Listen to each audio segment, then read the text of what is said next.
Hello, everybody. Welcome to the Sunday live stream for the 5-Pin Universe Pro Team League exhibition match. Yeah, today we've got the Okanagan Eclipse versus the Timmins Mighty Plucks. Yes, we do. Super excited about our first Pro Team League exhibition game. So we're safely set up here at Sherwood Bowl, obviously, social distancing. The setup here is quite incredible to see what Carrie has concocted with cords and wires and computers and speakers. It's pretty impressive. So we're hoping to bring this nice little production to you. Obviously, Tim is not with us live today, but he's on camera, ready to comment. Ready to go. Yep. Add in some good stuff. Tim, how you doing today? Good. I'm all rested, ready to put my 2 bits in that nobody wants to hear. But I'm ready to throw some chirping in. Like I said to Al, we're not bilingual, so sorry for all our French fans out there, but we'll get there. Yeah, I mean, this is the first edition of this. I mean, obviously, it's an exhibition match. It gives us a chance to sort of work out the kinks. There's been some, sound issues, some camera issues. So Carrie's obviously on production side and working through everything. We've been talking to Al and Bailey in their respective zones, cameras, and everything's good to go, I think. We welcome feedback throughout this process, how it works. But yeah, excited for some good play here. Yeah, so what Carrie has up here right now is the Pro Team League divisions. We have the Rusted Pedal division. So this division is going to include the Body Do Next Gen, the Toppler Roses, the BPG Bombers, Daryl's little love child over there, the Timmins Mighty Plucks, one of our exhibition teams today, the Grand Prairie Holy Rollers, and the T-Bay Bowling Club, this also known as the Sleeping Giants. I love the names. T-Bay people have 2 names. Guys did unreal on their job. I actually think Timmins Mighty Plex might be my favorite name. Oh, without question. Yeah. It's my favorite logo, too. It is awesome. BPG, you guys did a great job on the logos. Yeah. I love the Timmins Mighty Plex. It just brings me back to my youth. Disney's coming up with a new one coming out soon. Yeah, I think absolutely. I'm super excited. Rusted Pedal, that's Angela Wolfson's company, right? So Make sure you guys check them out on Facebook. She does incredible work. And thank you for purchasing your division team name there. We really do appreciate it. All of that really helps. The other division we have is the Cargill division. That's the 5-Pin Universe Dream Crushers. Sorry, something in my throat there. The Okanagan Eclipse, the other team that's playing today. The Heartland Kingpins, the Regina Infinite Escapes. I also love that logo. Yeah. I know that went back and forth a few times, but I absolutely love their logo. The Paradise Marvel and the Panorama Mad Hatters. I absolutely love all of them. I think they're pretty cool. Cargill is Charles Hahn's. He works for them, so big shout out to Charles Hahn for doing a great job and becoming a sponsor for that. So thank you guys. Thank you to everybody who did put in bids and stuff like that. Like I said, all of this costs money. But we're here to try to put this on for you, and every little bit helps. So thank you to those companies. We really do appreciate it. I feel like I see, on a Friday night WCBT event, a Rusted Pedal show going on in the back party room or something. Yeah. For all the people who don't want to be playing doubles and getting, You can go into the back and build a ladder blanket ladder or something. Yeah. You know what? Yeah, the boys can have their fun. The girls can have their fun in the back, right? I mean, the boys can do their fun in the back, but yeah. All right, moving on. Yeah. All right, guys. Should we bring in our team managers from the T-Bay Bowling Club? Well, it looks like he's got the whole team set up, and there's Bailey. Yeah. Hello, everybody. What's going on? You guys hear us or what? Yeah, we hear you. you. Hear? Yeah. Sweet. How are we feeling? A little hungover from last night. It's 2:30 there. Let's chat. Yeah, it was one of those nights. Said that the boys are the team having a little few cocktails while you're playing. There's played some cards. Had a few pops last night. So with the boys, now that the restrictions have kind of opened up a little bit. We're finally able to get together with a few people. It wasn't a massive gathering there by any means, but it was nice to get out of the house and enjoy some time with some buddies. Yeah, that's really good to hear. There's been some good trash talk going back and forth. Who figures they're going to come out on top today? Oh, free win. Free win, Bailey says. If you guys actually saw these guys practice, I wouldn't have much faith in my group right now, but we'll get them motivated. I just got a bunch of stank guys there to try to prove me wrong, so I'm starting on the bench. So I got my trigger finger for the pull ready to go. So they've all been put on notice. So they better be scared. They already got the first tug on the shirt. You're gonna go in ball 2. Yeah. So who's on your? I might do that. Who do you got today? My lineup, we have Sam Coffey in the leadoff spot. So again, that's another guy who hasn't bowled all year, but he'll be all right up there. We got Joanne Sivigny, the second spot. Then we got Clint Morissette, the third spot, and then we got Jess Leving as our anchor spot. And you've got a sub, obviously. You got yourself, and you've got Danielle also there. We're going to play Danielle's the first here as well. One sub per game. So I'll be the sub. I'll be the sub for this game, and then Danielle will be here as our kind of manager. We might put her in the second or third game as a sub or something like that, just to get her in. But we'll disclose that before the game starts. But like for this game here, that's our starting 4 with me on the bench for a potential sub. Awesome. And Bailey, how are things out there in the Okanagan? You're playing here today. What's happening out there? Things are pretty good. Nothing really too crazy. Nothing like Alberta or Ontario. So guys, warmed up. You're happy with your team? Everybody's ready to go? Oh, yeah. Yeah, ready to go. He's much more confident than Al was. Bailey, the big question is, I know you pretty well. Are you going to pull yourself at all, or are you going to just ride it out like normal? Won't need to. He won't need to. He's the lead off. So tell us your lineup today, Bailey. I'm starting lead, and then Drew Soroka is playing second. Kelsey Cruz is playing anchor, third. Alan Byrne is playing anchor, and then Trevor Radkowski is starting on the bench. Awesome. Hey guys, well, we're playing a 3. Go ahead, Al. So are we being looped in after every game kind of thing and doing kind of like the recap of game 1 or what? We'll keep it short and sweet though, so you can keep things rolling. We're playing 3 games here. Each match is 7 points. Only 4 bowlers. Each match will be worth 1 point, and then the team total will be 3 points. So total points after 3 games will be the victor. So hopefully no tiebreakers, any of that stuff. But so 21 total points. What do they say? Sounds good, guys. Yeah. Deal? Or what's rack them up. There's the Bruce Buffer, guys. Come on. The next ball you throw counts? Something like that? Anyways, good luck. We have to, so we're just bowling 1 frame at a time. Okay, we're good. Good luck, Bailey and team. Frame to frame. Try to keep watching the other live stream. That's obviously going to be a big thing. You don't play ball for ball. Even in the 10th, free to go and play as you want. After the game's done, obviously, we'll do the calculations. Don't mess around with any of your cameras. Carrie here on the production side can manipulate, zoom in, do all that stuff. So no issues there. Cameras are all set up. Have fun, enjoy. We can mute you. We can add lots of volume and whatnot. But hope everybody has a good show. Give feedback, and we'll have some fun. Great. Sounds good, guys. Good luck. Good luck, guys. Good luck, guys. Bow well. Okay. Neat, hey? There we go. Awesome. Okay. All right. First exhibition match. It is a good test. Here we go. Looks like we got custom shirts by Johnny. So I was watching. He's got some golf, some 10-pin, and some 5-pin going. So two different scoring systems here. Right? Pro scores.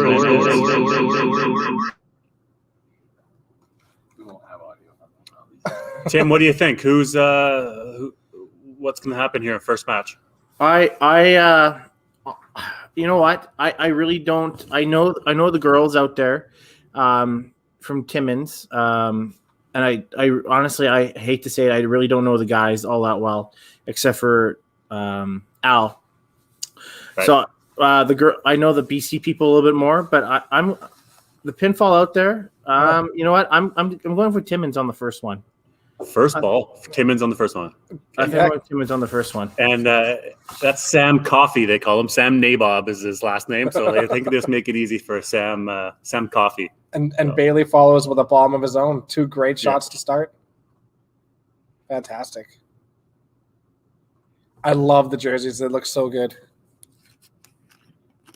We have pro team league bowling, guys. Ooh, 2 strikes. Timmins is not intimidated.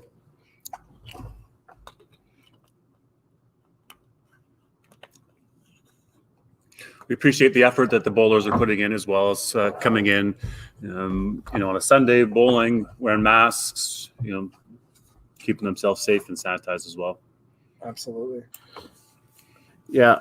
It'd be interesting. I really don't know. I know Trevor Wachowski, the one off of BC here.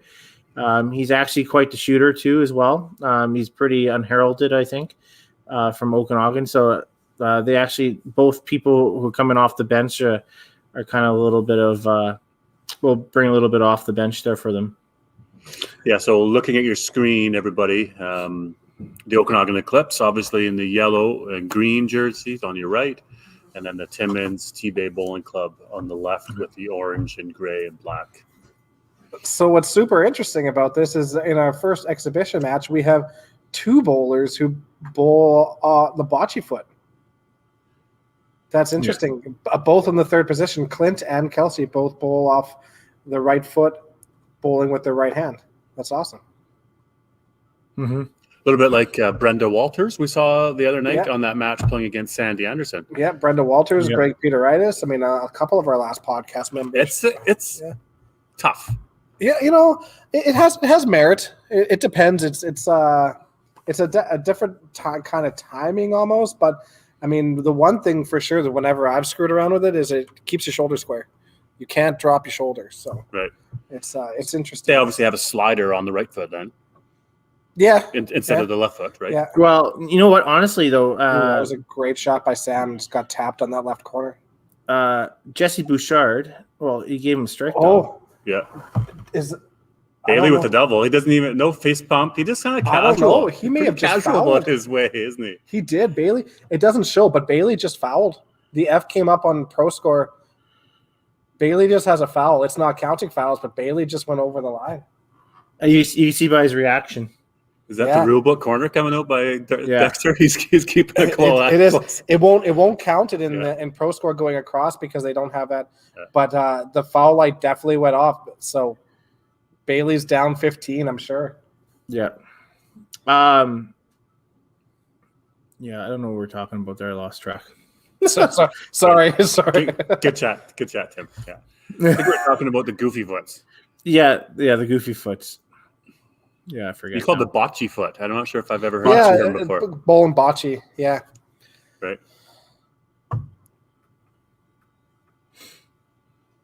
This Drew throws a really nice shot, very smooth.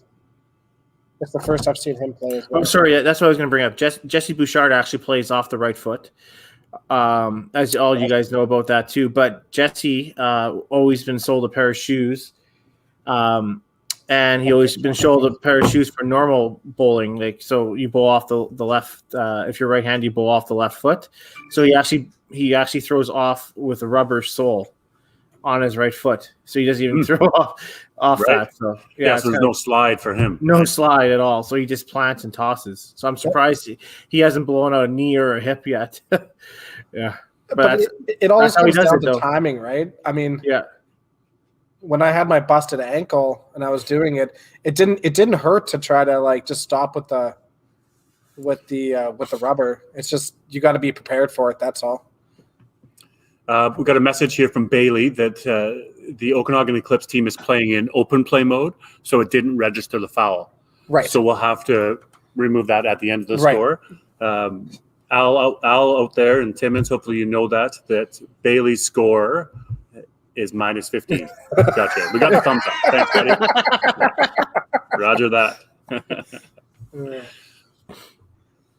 Let's see what happens with Bailey on this shot. Yeah, let's see some fist pumps or something here. Well, Yeah, I'm curious to see. Yeah, is he going to take a practice slide? I'm hoping maybe the Regina Sniper comes out of here sooner or later. Maybe.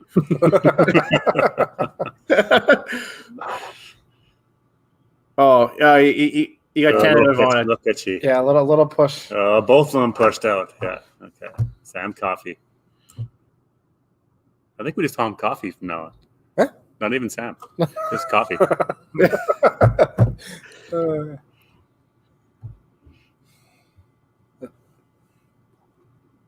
Sam gets his spare. Does Bailey match? They do. Yeah. They're bowling in unison. I really like those Okanagan jerseys. Actually, I really like them both. They all came together really good, and obviously, fortunate we did have the sources at the office here to work with graphic designer to help with the design. Mark Johnstone obviously does tons of the work on organizing and getting them produced and stuff. So I don't take any credit there. My team definitely does the work on that stuff. Well, yeah, but big thank you to BPG for putting all that together. Mm-hmm. Huge supporter of our game, and we really appreciate How many? We see some comments out there by Custom Shirts by Johnny. Is he the only one live streaming with us right now for the test, or do we have any other friends out there watching and kind of keeping along? If you are, please send a comment. Hi from 2 people. 11 people. Carrie's at the other end of the lanes waving his hands, giving me 1-on-1, bud. 1-on-1. Where are you watching from today, friends? What do you think so far?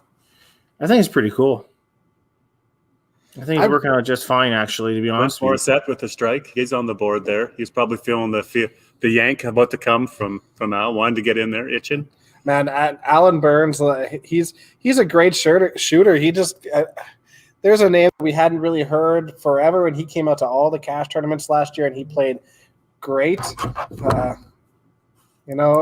He's a really player, simple little style that is highly effective, and for an older guy, the guy played a ton of shifts, and Energizer Buddy didn't seem to run out of energy ever, and kudos to him. Great to see him out playing in this. Yeah, he's in better shape than I am. That's for sure. Oh, and we can see there now Bailey's score has been adjusted with the foul. Yes. So that's legit score. So no longer having to deduct 15 at the end. Yeah. So right now it looks like that Okanagan's up by 16. Because they're running it in pro score and it's in open play, it'll show the foul, but it still hasn't deducted it out of that total. No, it hasn't. No, not yet. No, you can see that on the total there. Yeah, it won't deduct it out of the total. It'll show it, but it won't deduct it. So not yet. There's actually only a 1 point difference then. Yep, correct. Nothing like making it easy on the first time, hey guys? Yeah. Hey, that's right. Here we are doing a practice run, and did you all the kinks. Did you all notice when Al got on that they all stood in a V together right behind? Like I don't know if that was by choice, but I thought it was pretty cool. Quack.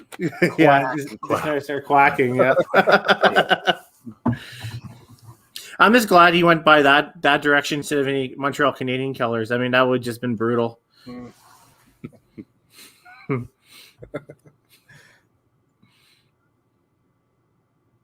Yeah, I like the style. It's very smooth. Simple, double, ho-hum. Good job. And I honestly really like the way Clint throws the ball. His release angle is at a really good position. It's neat that we're having 2 bocce bowlers facing each other side by side. Good shot by Kelsey. It's a great start for her. So actually, Bradford messaged me right now. He did message, and he said Alan would go and throw 15 to 20 games in a night, multiple times a month. He said he's absolutely a machine. That's fantastic. That's amazing. Good for him. But he Yeah, does have a exactly. pretty simple style that that longevity of the sport. If you keep it simple, you can play for a long time. Totally, yeah. There's not a lot of torque on the body. It's just not a lot of wear and tear.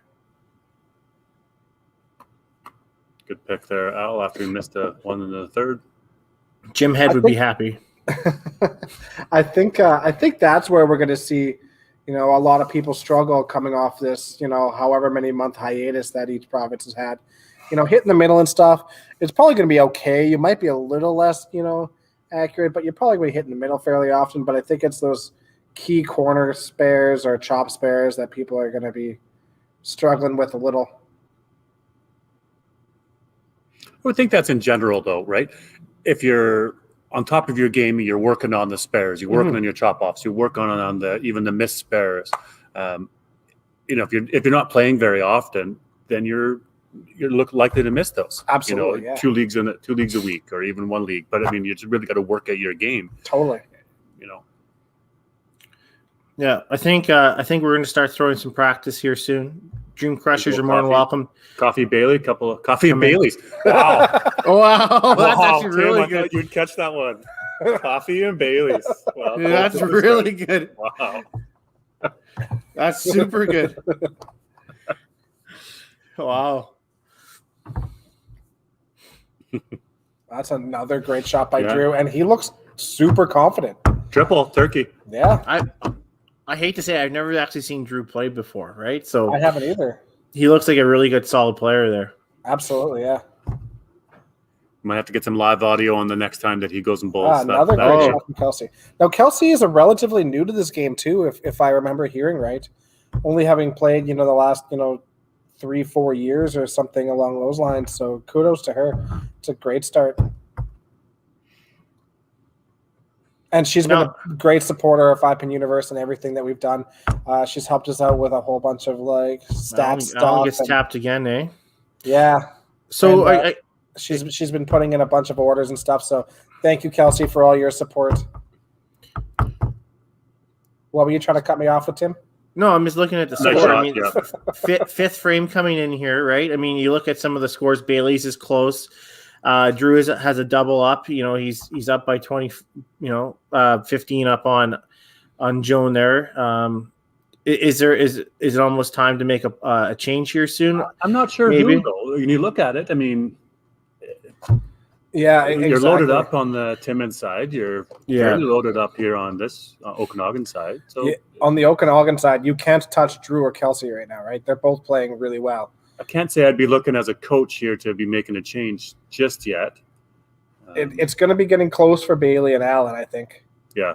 I mean, Allen's playing well, but you've got to find ways to throw strikes at the moment. And I mean, look at Timmins has got now 5 straight strikes, and then it's Bailey is getting down in his match.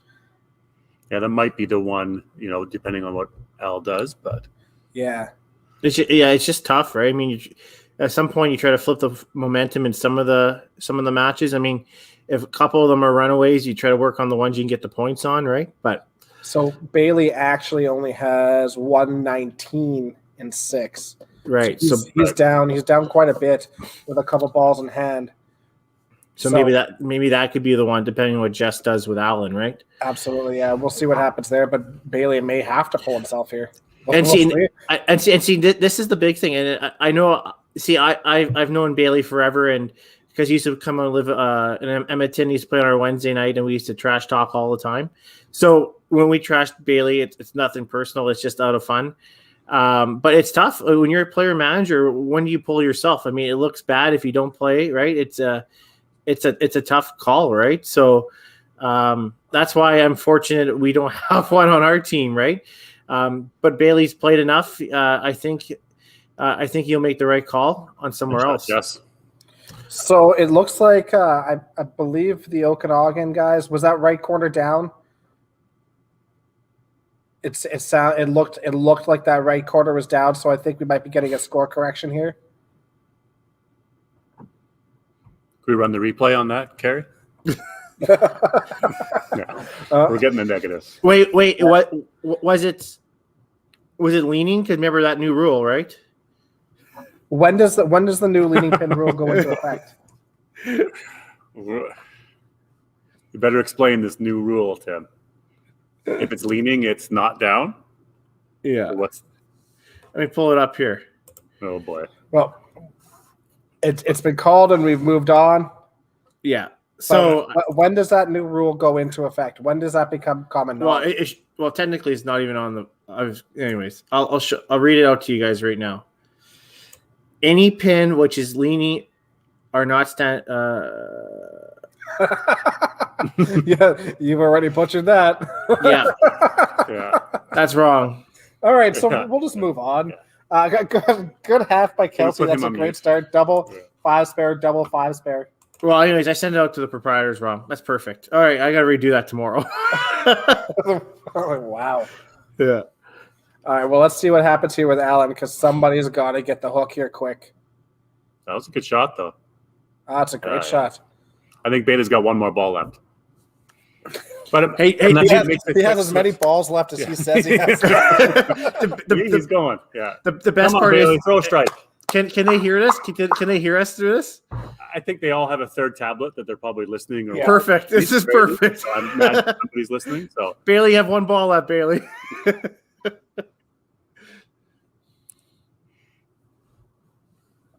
Oh no! He walked away. He went to corner.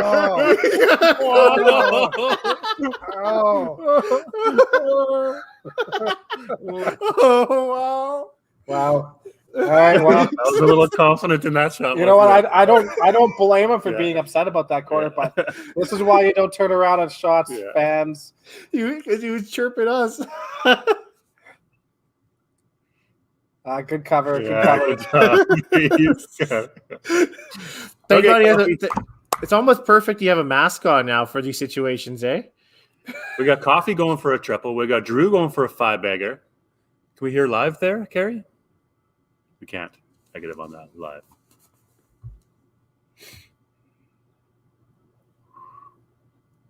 Oh, he got it. He was pretty confident there. Well done. Great shot. Coffee's going for a triple. Got it. We got a match here, team. Yes, we do. Overall team, we got maybe a couple runaway here scores, but good shot by Kelsey. I love her excitement too. Yes. You know, you get the little hop coming back. I love it. That's awesome.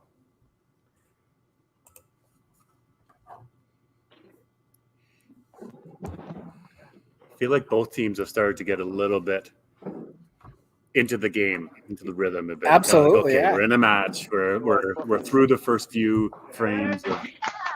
That's a great shot by Alan. Nice workout. Good At job, this Carrie. point, I think Bailey's only got one option. Good job on the sound, Carrie. We can hear a little bit of the lane action and the people cheering, so that's a solid feature. Well, there's definitely good pinfall going on out there. There's lots of strikes up on both sides. Lincoln Lanes is one of the best scoring houses in BC, and Timmins, obviously, we know that it's one of the best scoring houses out there too. So, The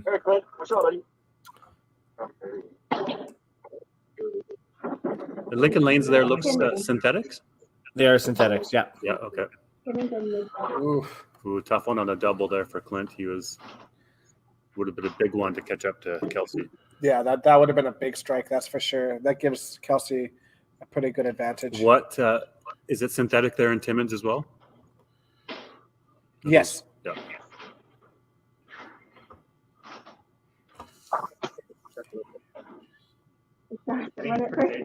No, but just like the bowling forward.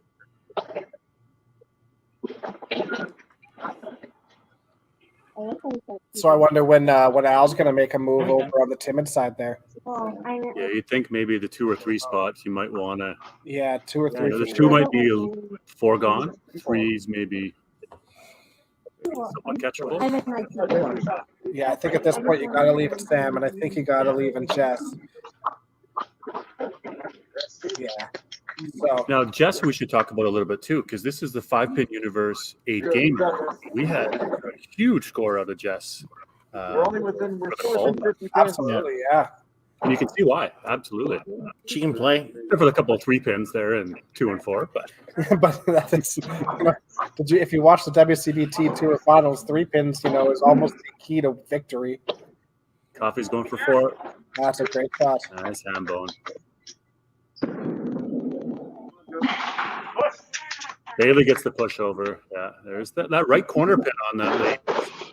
Little slow falling, and I got some. He throws big and heavy soft rolls. A little bit of a slower ball speed. Absolutely fine, but he definitely gets some push from those big 5-inch. Good reaction there from Joanne. Well done. Drew's going for 6.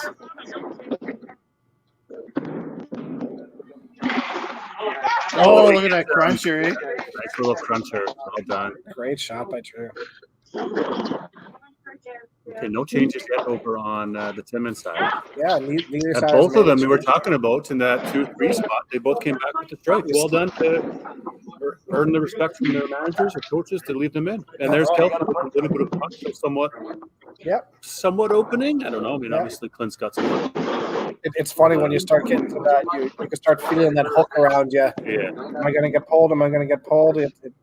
You either throw something absolutely terrible or you throw an absolute bomb. You both went for the bomb. So a split there for just now. When you feel that hook coming, how are you? Do you tighten up, or are you a little bit more loose, or just freewheel the shot? Because I know that I'm going, so I might as well make it as good as possible. Me personally, when I start to get to that point, it's almost like an anger shot.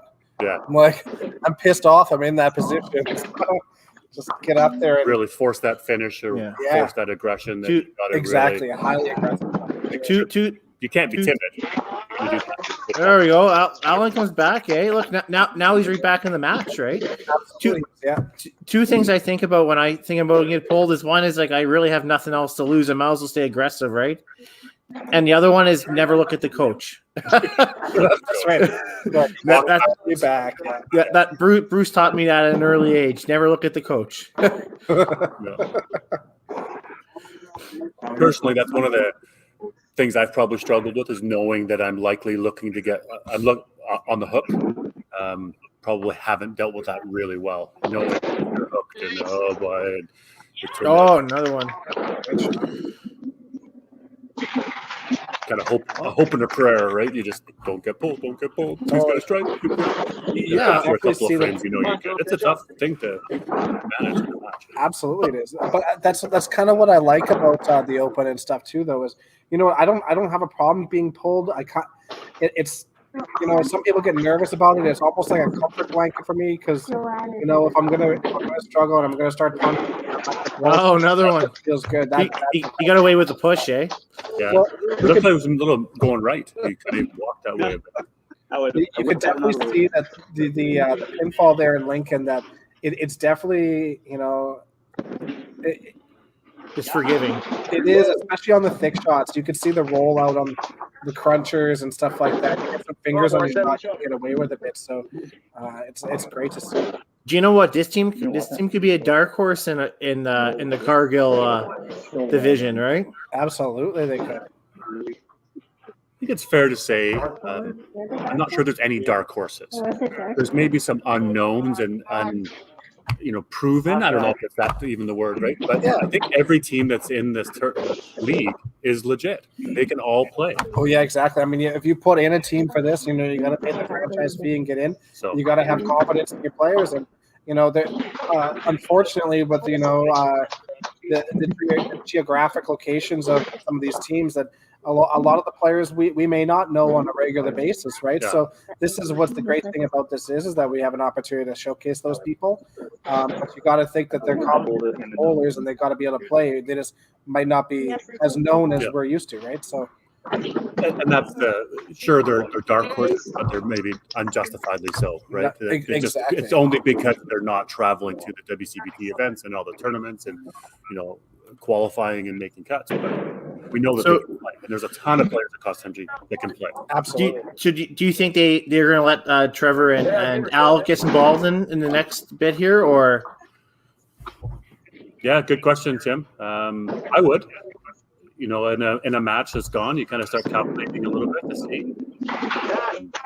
Huge for Bailey. Obviously, he was on the verge of being hooked there at 7. and it's come back and triple and banging out. Right? But yeah, you'd probably want to get these guys to throw a ball. And remember, in Timmins, there's two players there. There's Al and Danielle. They're going to designate which one is now the manager or the sub for the next game. But that was a really good shot by Sam that he just got burnt on. This match gets a little bit closer, but do remember that Bailey has an additional 15. He's 90, so he's 299, so he's 284 max, right? Yes, yeah. Bailey's technically sitting And at Sam's 239. 338, so there's a 50-point cushion sitting there on Sam. Yeah, so Sam has this match out. Nice starting game there, Coffee. And there was a good comeback on Bailey's side. Oh, he let him bowl one ball. That's really nice, Bailey. Bailey for manager of the year. I called it out, that dweeb. Yeah, there we go. Where else do you give him though, right? I mean, all the other matches are, in a win position. You're not going to pull one of those Drew, Kelsey, or Allen. So Totally. That is the only spot. And again, Bailey went strike. So Absolutely. So Bailey will finish with a score of 251.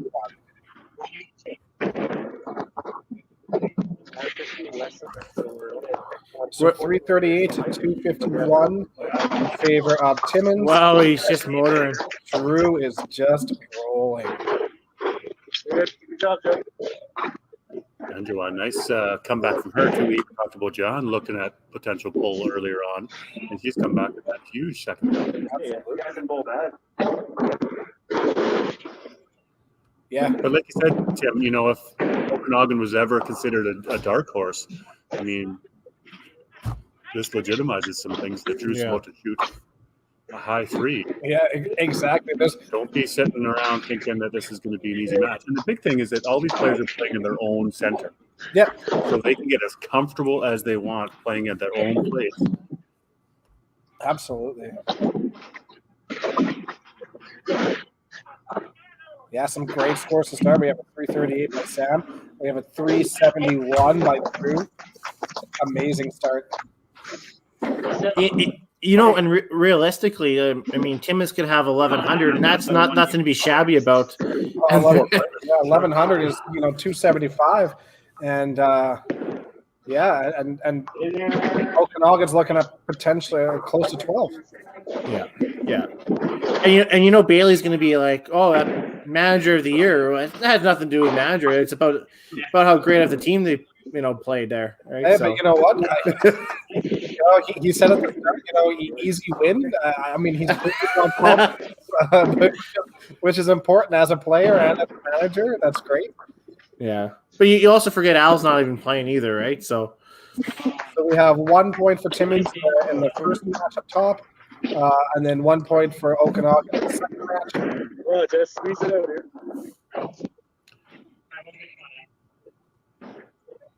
Let's see if Okanagan gets to 1,200. They can get to 1,201 if Al bangs out. It looks like Okanagan won the other match in this. Kelsey comes on top, 270. Dexter, they can't get 1,201. Yeah, they can get 60 points yet, Tim. They can't because of the foul. Oh, right. You're now, foul. can you tell me the Timmins score? Is it pre-filling their score, or is it not adding the 45 count or the extra 30 pins right now that Jess has? Right, so that team total is 11-17. It's actually 11-47. You know what? Or is it I'm really honestly adding the not 15? sure. Maybe we'll find out right now. We'll find out right now. 32. So it pre-adds. Yeah. Pre-adds. Okay. Yeah. Still a hell. Look at that though. Look. My 50. So we're 11-30. That's a hell of a match though. Yeah. So 299 for Jess. Look at that second half. 86 in the fourth, and she just ran away. So this match is going to end up being a 5-2 win for Okanagan. Good starting match, guys. Let's get them on the camera if we can there, Mary, and we'll have a chat. So yeah. 11:32 total to 11:66. Yeah. That's great first match. some great scores right away. I didn't mark down what Al's score was there. So I'll look to get that. I've got the other ones marked down. You got it there. Allen was 274. 274. Thanks, guys. Mm-hmm. Well, that was awesome. Great bowling right away. Hey, good first match, guys. Great bowling up there. Yeah, that was some good scores right there. Like, I heard you guys chirping. Like, when do you make a pull there? Like, I just wasn't feeling it. I thought they were bowling well. Like, I gave them like 3 frames to kind of find the middle, and then you look after the 3rd frame, the amount of misses we had. I think we had 2, so they were on it, and a couple of strings. I just couldn't find a spot. Like, and I didn't want to go in cold. I didn't want to go in cold after they were hitting the side of the middle. So I said, I'm not risking. I almost went in the last frame just to get a ball in if I'm going to bowl the next game. But I don't even know what's going on right now. A good game, guys. Yeah, there was like a moment or two in there, when they both had punches and they were down a little in the match, and then they both came back with strikes right away and started a run of their own. So hard to call. And the 7th frame, they both 2 of them punched there, but then they came back in the 8th and they both went strike. So I was giving them 1 ball in the 8th, and if it wasn't on the side, I was going in, and then they both buried it, and then they both got a decent count, and then Clint's match was already out of reach. I was just putting him in to stay fresh for total. It's pretty close. Like, total was only 34 pins, so it's pretty close. Exactly. I mean, those are big scores. First, 4-player teams. Those are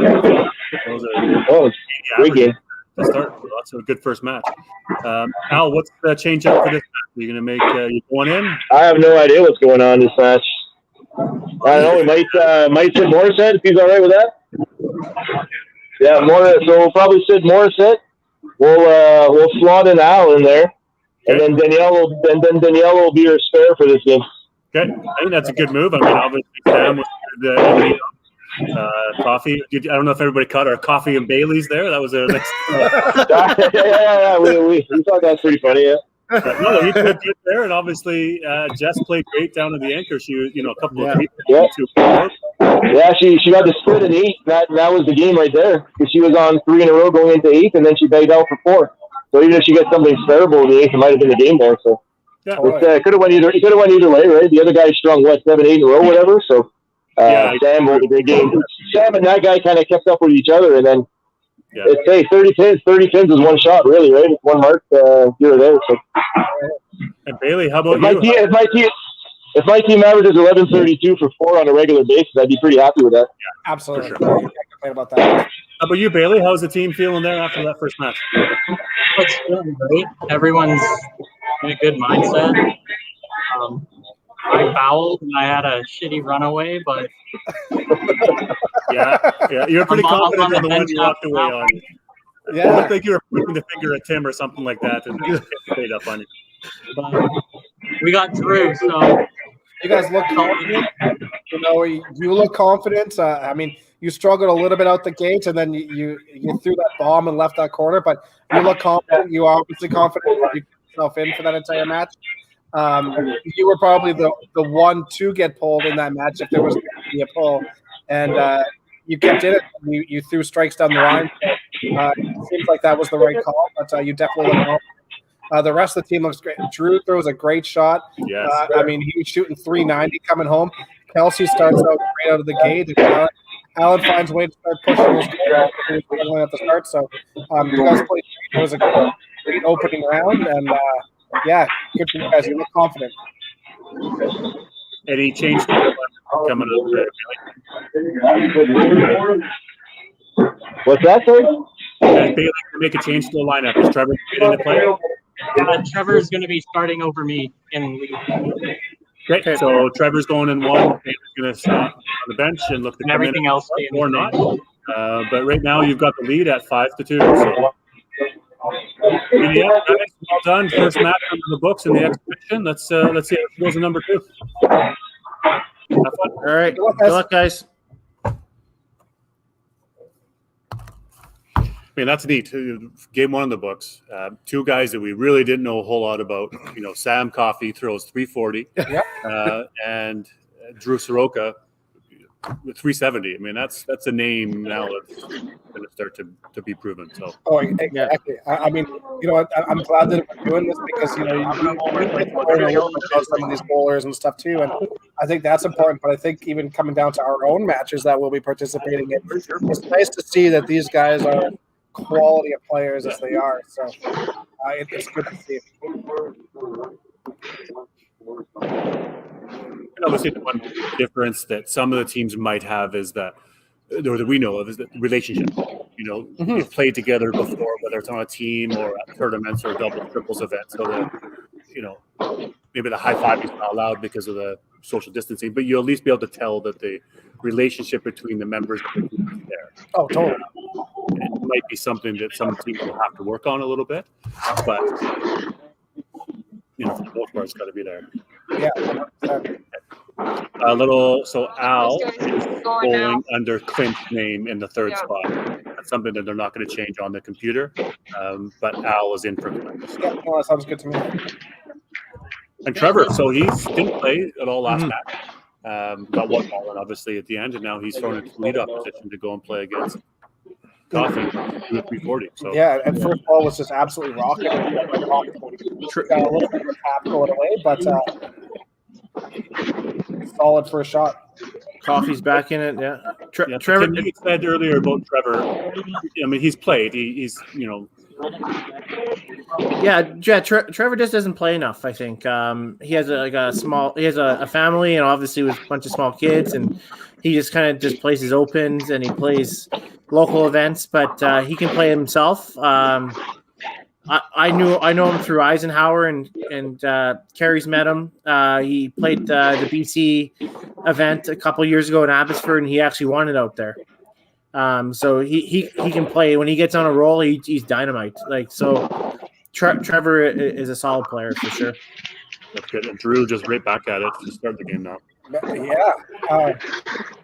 I'm out of everybody here, no offense to anyone, I'm surprised that we haven't seen more of Drew. His style is so solid, fluid, and whoops. And he looks so solid at the line. He's got a really great, consistent release. I'm surprised we haven't seen more of him. Maybe it's something that you start coming to a couple tournaments. Absolutely, you maybe not exposed to all the open WCBT events, but you start playing in a pro league, you maybe more travel a couple of tournaments. Totally. Play. Yeah. They're definitely gamers, and everybody can play. So. Okay, so Al's first ball was a miss. That's the first real misstep that we've seen Kelsey. She's been absolutely solid. But hey, you know what? Here we are, first time being out in a long time. I'm surprised we haven't seen more two-pins than we have. So that's a great spot for it. First frame is, if you're going to do something like that, first frame is the way to go. And no big deal, leave it behind you. Another great shot. For those couple shots for Al, obviously just coming in cold, haven't thrown a couple of balls at all last game. You've been sitting for an hour. Yep. Just get your feet under you, and you want to. Right. Absolutely. Yeah. Just chest, just solid. Yeah.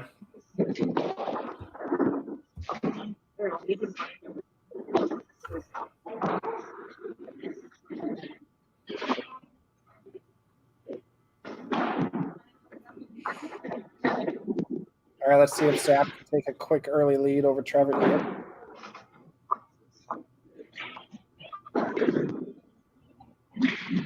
Yeah, that's great crunch. That thick shot in Lincoln, that thick shot with good roll, you just see the pins crush. And that's the one thing about falling over at the line, The one thing about falling over at the line is that most of the time your release comes out really natural. You can't. It's hard to push. It's just everything kind of comes through, and you tend to create a ton of roll when you hit. So, good shot by Trevor. A little shaky on the footwork, but it was an absolute bomb out of his hand. And there's Drew again. Yeah, no big deal. Ho hum, ho hum. Yeah, dialed in. Maybe Bailey needs to get him on for the interview instead of Bailey himself. We want to know more about Drew. Good shot.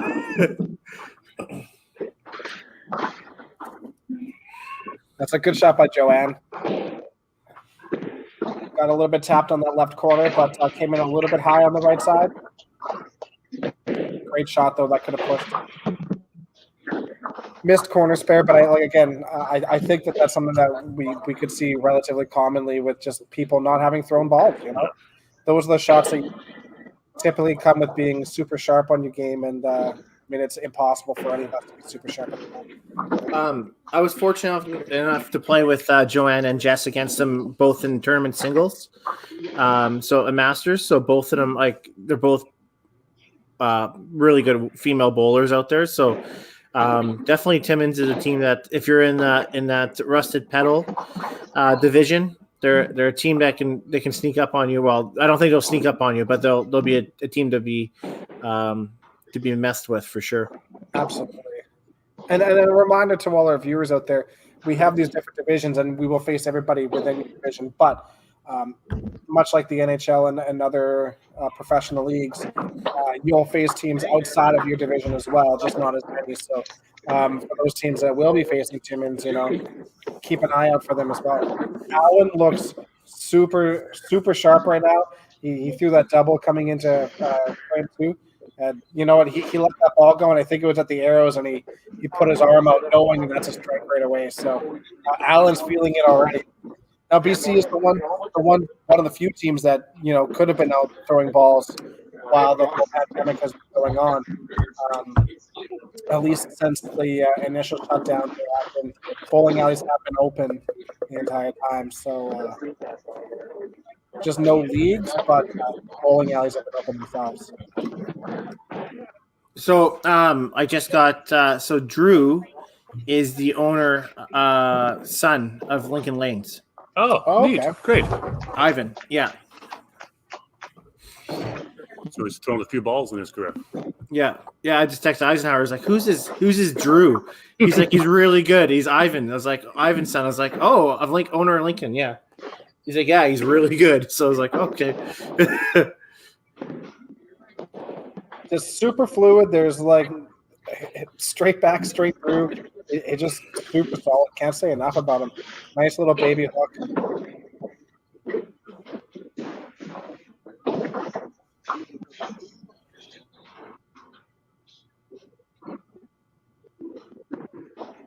What?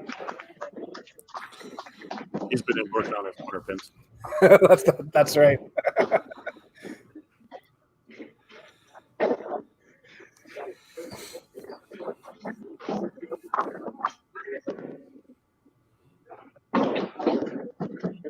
I love the excitement she has. She's got some fights for sure. It's good, yeah. I mean, that's the fun thing about this is you can kind of still get into that team atmosphere and know that these shots matter for something and get that excitement coming back. And love it. Who else is rounding? I'll pull up the rest of the list here. Who else is rounding out the rest of the team on? So Timmins doesn't have Sean Nugent today, and then Danielle Bertrand is there, but she's the sub. And then obviously for Okanagan, Chris Bradford and Mike Elder are not there today. So Kelsey's the only chick on the team. There's only one girl on so if something ever happened to Kelsey, then then Bradford will have to put on a dress. we seen that photo before. He has that photo out there, yes. But I mean, Chris Bradford and Mike Elder are both fantastic players. So that is a very solid team. You bring up a good point there, Tim, is that she is the only female on the team. But Timmins, they've got 3 females, right? The makeup of the team is different for all the teams. 12 teams, I think we have, right? Yeah, absolutely. How many of them have one lady? I believe it might just be. Yeah, I've actually got it right there. It could be Paradise. Paradise may only have one as well. No, Paradise has 2 girls. What about the Sleeping Giant? Alyssa Bott.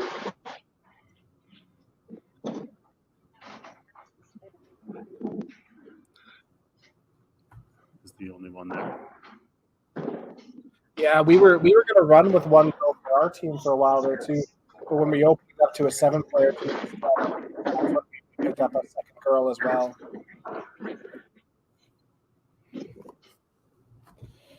So a team frame of corner spares for Okanagan there. They picked them all. A couple of chop-off spares too, we see.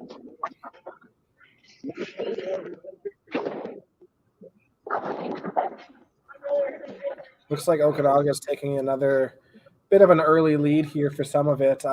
Sam for Timmins will have a bit of a lead for them, but in the number 2 spot and the number 3 spot for nice strike there for Joanne. I'm sure she was starting to feel a little bit of pressure. First week wasn't totally on the side anyways. But a big strike there in 4. Yeah, and at the same time, Drew punches there, so that match becomes closer right away. Good shot by Al. He needed a good cover after that after a couple of misses up the middle there.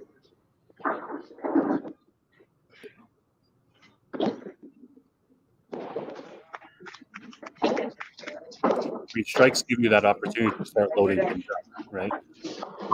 Absolutely. 1 strike turns into 2 strikes, turns into 3, then you can start exactly. Separating yourself and throwing up 45.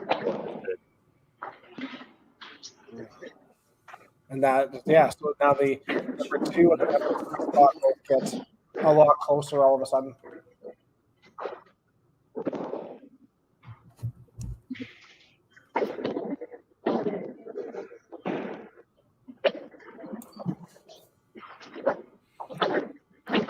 I think the top one has 1, but as far as I know, they have 2, right? They have Jennifer and Cam. They have 2, yeah. Cam's there, yeah. We were going to go the route of having only 1 girl too, and then we decided to have another girl just for the sake of it.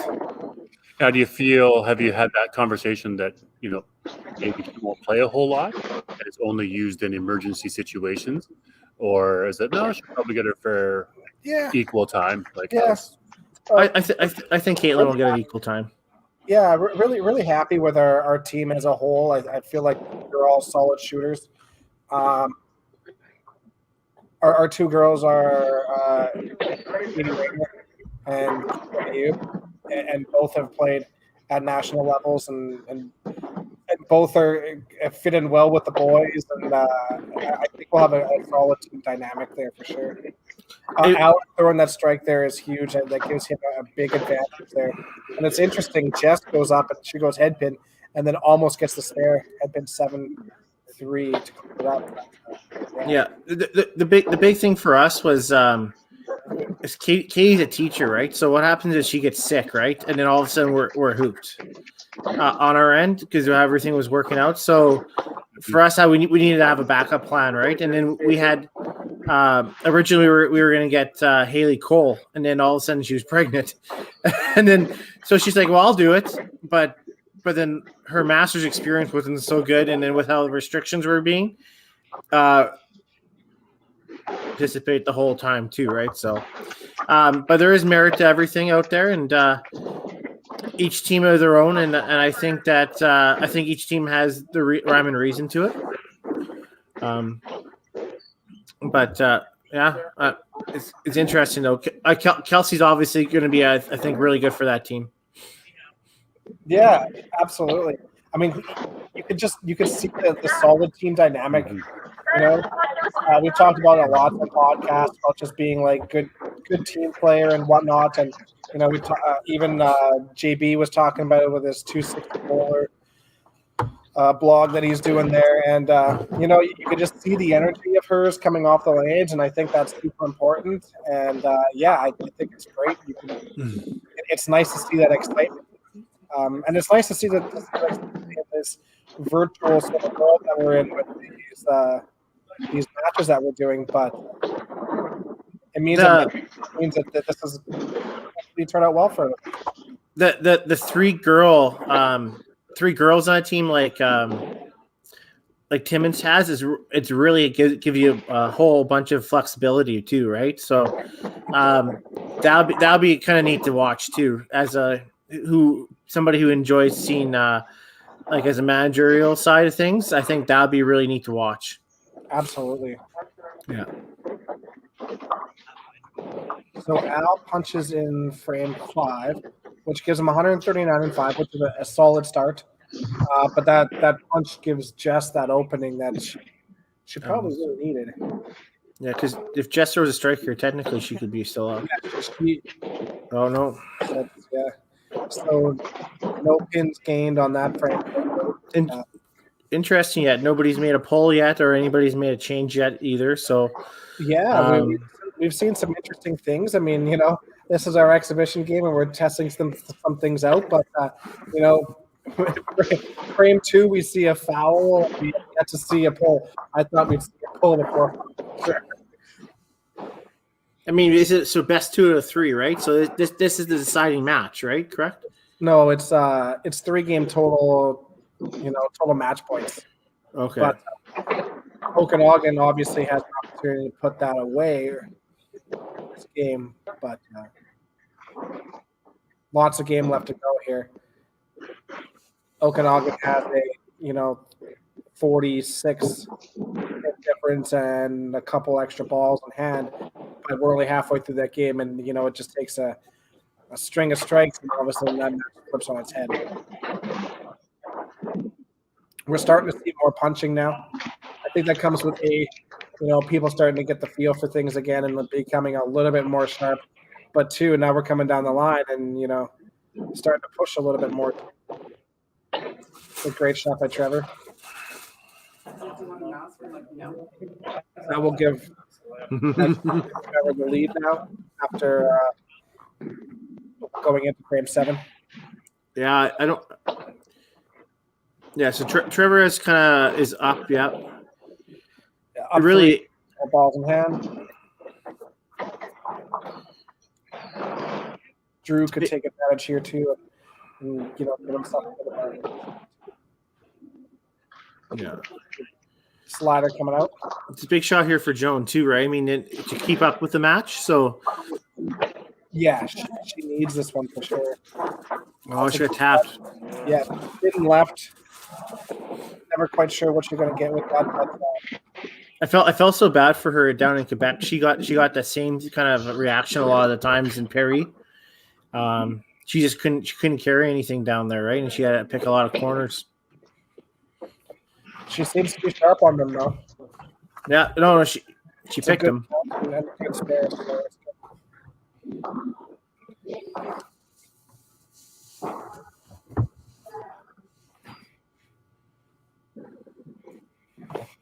Now, this is where Al can be ahead of the match. Yeah, he could take a 10-point lead here with an extra ball, right? So they're gonna be directly tied. And Al's just putting the foot down a little bit, right? So yeah, he's been super solid. He punched last frame, a little bit of a misstep there, but then goes right back to throwing it right into that right pocket. Al's making a pull. So we have our first pull here.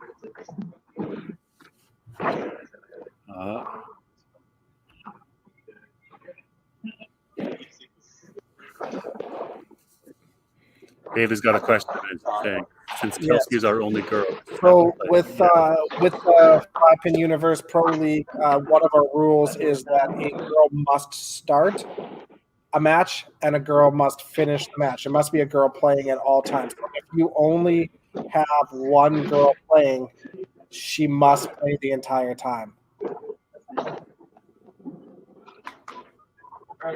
So that is part of the strategy of setting up these teams and setting up your lineups. So if you're the only girl, congratulations, you get to play all of them. So Al just got pulled. I'll pick that got pulled. Yeah.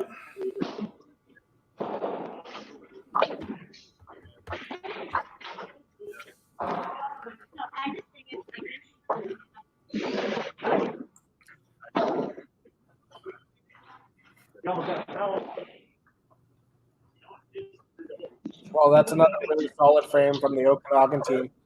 Loading up marks. Timmins has lost a little bit of momentum, but there's a couple of frames left. Just got to start throwing some strikes up there for them. Things could change really quick, but momentum is definitely in the Okanagan's favor at this point.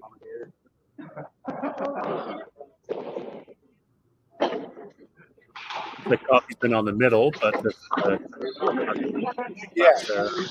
so Absolutely. far off. But And he's in this match now, right? The first pull's been made, so now it's just same time. with Joanne. Joanne's been on the middle too the whole time. So Totally, yeah. So just small adjustment or a little extra focus, staying down a little extra second or anything like that. Just to make those small adjustments to try to get the ball to the side rather than to the front face. slider for a corner. Oh, We'll see that tightens that match now a little bit. That does. And sevens. So Trevor can come out to 160 and 7. oh, And Sam just makes his corner spare. So, Sam could take a 2-point lead in that match if he throws a strike the first ball, or, obviously first ball.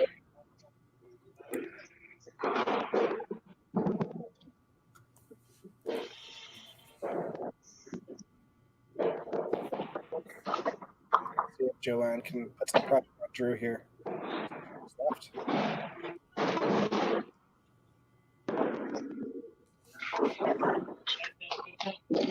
Big spare coming up.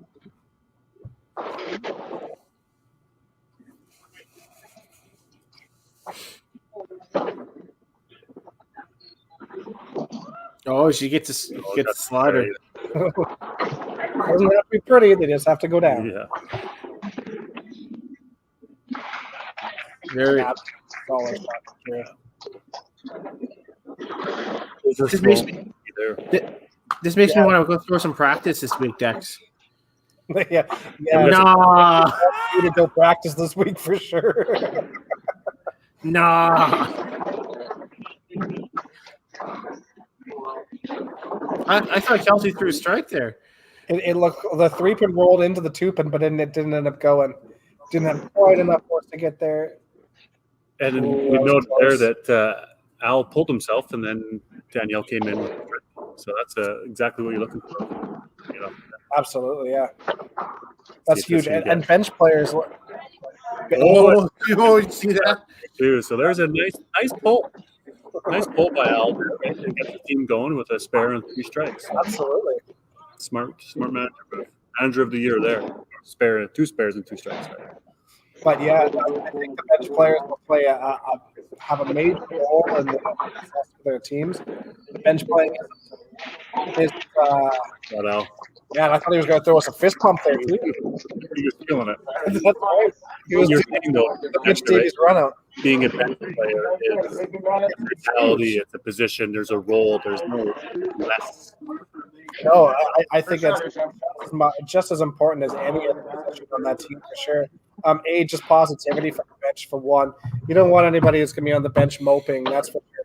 But two, the ability to come out and change dynamic, support everybody coming off the bench, and it's a great position, and it can make or break a team. If you have somebody getting pulled and they're grumpy about it, that can really affect the team. You have somebody getting pulled, comes back and supportive, that can really motivate it, right? And then you have the person coming off the bench, and if he has the ability to come out or he comes out and throws a strike right away, and all of a sudden that momentum of the team changes pretty fast. So, And we've seen that happen. Somebody comes in off the bench and runs 5, 6, 7, depending on when they get pulled, and completely changes the game. absolutely, And there's nothing wrong with that player going back to the bench. yeah, That you don't have to start then after. Oh, do I deserve a starting spot now? Not necessarily. You came off the bench and you ran a 7-bagger. Why don't you stay on the bench and do it again? you're absolutely right. Right? In 2013 at for the Open there, we had Nestor on our team, and he struggles with anxiety a little bit, and him being in the regular lineup really gave him a lot of anxiety, being afraid of being pulled. Sure. And it turned out that he absolutely loved being on the bench. And the thing is he was phenomenal coming off. I the remember bench. that year. And you're right. It was insane. He could come off, and it was almost a guaranteed 5-bagger coming off the bench every time. And that is so intimidating to another team, knowing that it was Medicine Hat, absolutely. And And I remember panorama that. You're lanes right. there. He didn't start the games, but come in every time and just And finish them. it almost became hilarious because it was so consistent that he'd come in and, to start throwing strikes. And it's amazing what that does. And it does, it gives the rest of your team tons of confidence too, knowing that, hey, you know what, if I am struggling a little bit, we have this guy that's willing to come in off the bench. He's happy, and he's going to probably throw some strikes. It's a huge thing, right? I mean, for us, we knew we were going to start every single time, right? Yes. And right, and then we knew that somebody else is more than happy to come off the bench and fill in for us. That was, like I said, Dexter was going to throw strikes off the bench, right? Yeah, it was definitely a unique team environment. But that was, like I said, Dexter was going to. So things tightened up there in the 3-hole. Obviously, Kelsey and Danielle a little bit tight in there. A couple frames to go. Yeah. So tightening up. The first spot is pretty tight. Number 2, Drew looks like he's got that comfortably again. But match 1 is the advantage Timmins. Has a couple of pins. Yeah, really, yeah. Match 2 is Okanagan.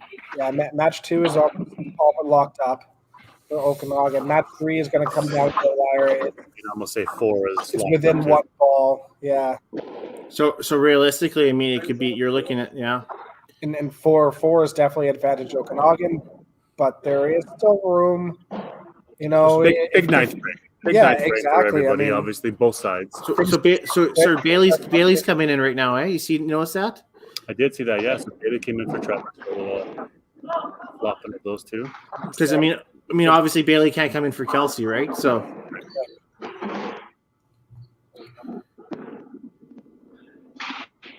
That's a big shot. strike. Well done, Bailey, to come in on that strike. So he's got 90 counts at 250.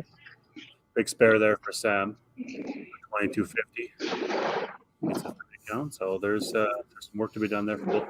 And big bonus points at this point for Drew once he starts throwing triples. Absolutely. You got 45s on your team total. It can start to. Yeah, any double in any of these tournaments, those doubles are huge. Those are the make strike. Go and.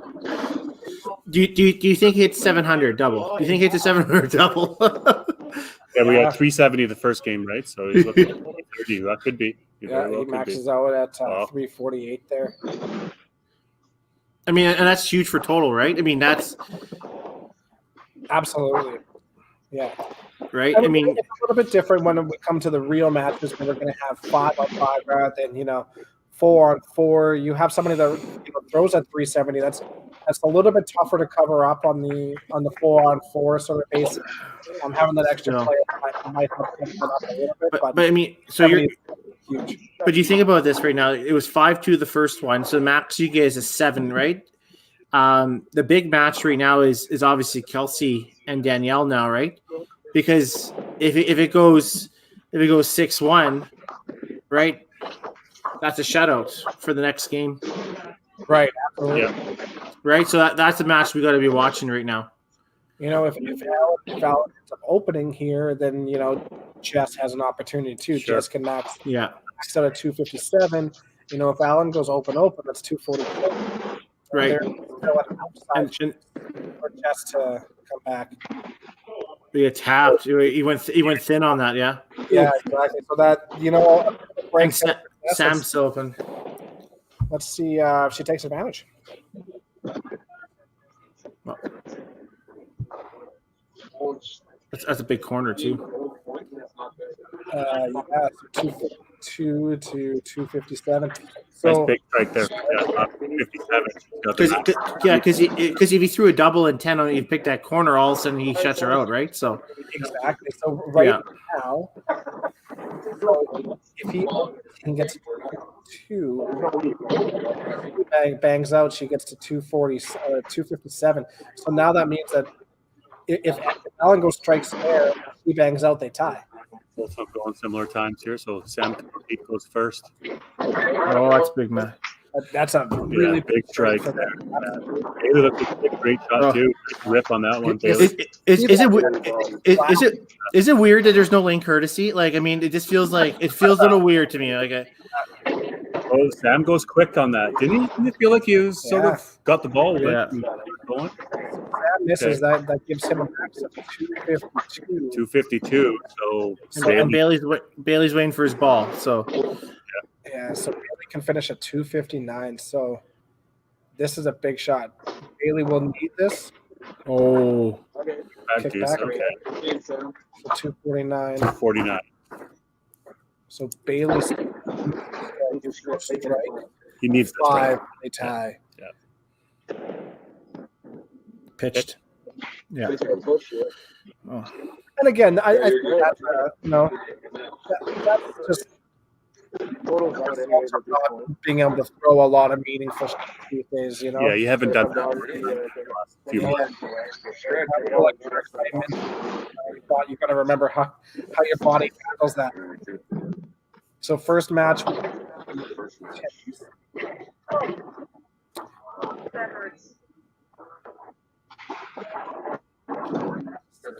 Leave.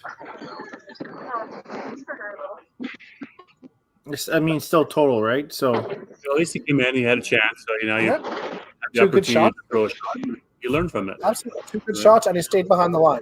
Really did all right.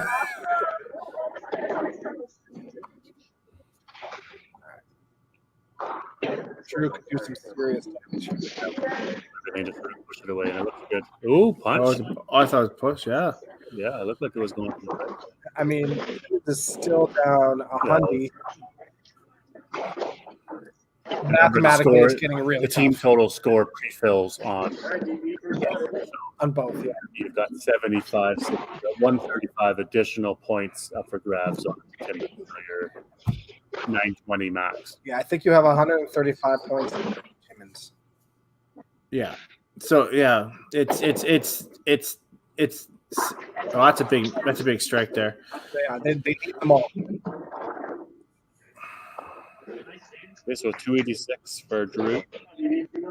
So solid 660 double. Yeah, nothing wrong with that. A couple of good shots for Danielle. Oh, both are big shots. Oh. That almost solidifies it. That should mathematically make that. Well, let's see what happens here. 201, 204. For sure. Yes, there should be. No, but for this is for the shut him out though. Oh, for singles. 34, 204. Yeah. Yeah, right now. She's pick up the spare here. Yeah, right now she has 204 to 206. Good chance. Here it is. Oh, she gets the match. Kelsey gets the match. 209 to 211. Kelsey's Yeah. They gave themselves a shot. Yep, Right? absolutely. So that's something to learn from. Maybe. Hey, Danielle came in and she came firing off the bench, so that was good.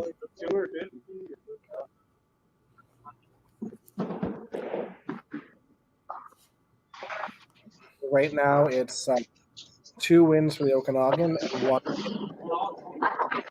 Oh. Okay, so Alan needs to go spare strike here. Absolutely. This is tie. forcing Allen to throw strikes. Coming down the line. There you go. 30 count, they tie. Oh, whoa. What was that? Good aces on the board. Aces, what was that? And that was a the match. That gives Allen the win. That was a terrible break. Wow. That was pocket. Al came back with what he needed, right? Well, Yeah, he went. So strike. if he would have went strike banged out, they would have tied there at 257. So then it's over. So that's 3 wins for Okanagan and team total. So it's 6-1. Yeah, 6-1. So then there's no. Yeah, That's it. Yeah, Overall match. We've got one more game to play. So what does that leave? 13. it's 8. It's mathematically over. It is for the total, correct. Yeah.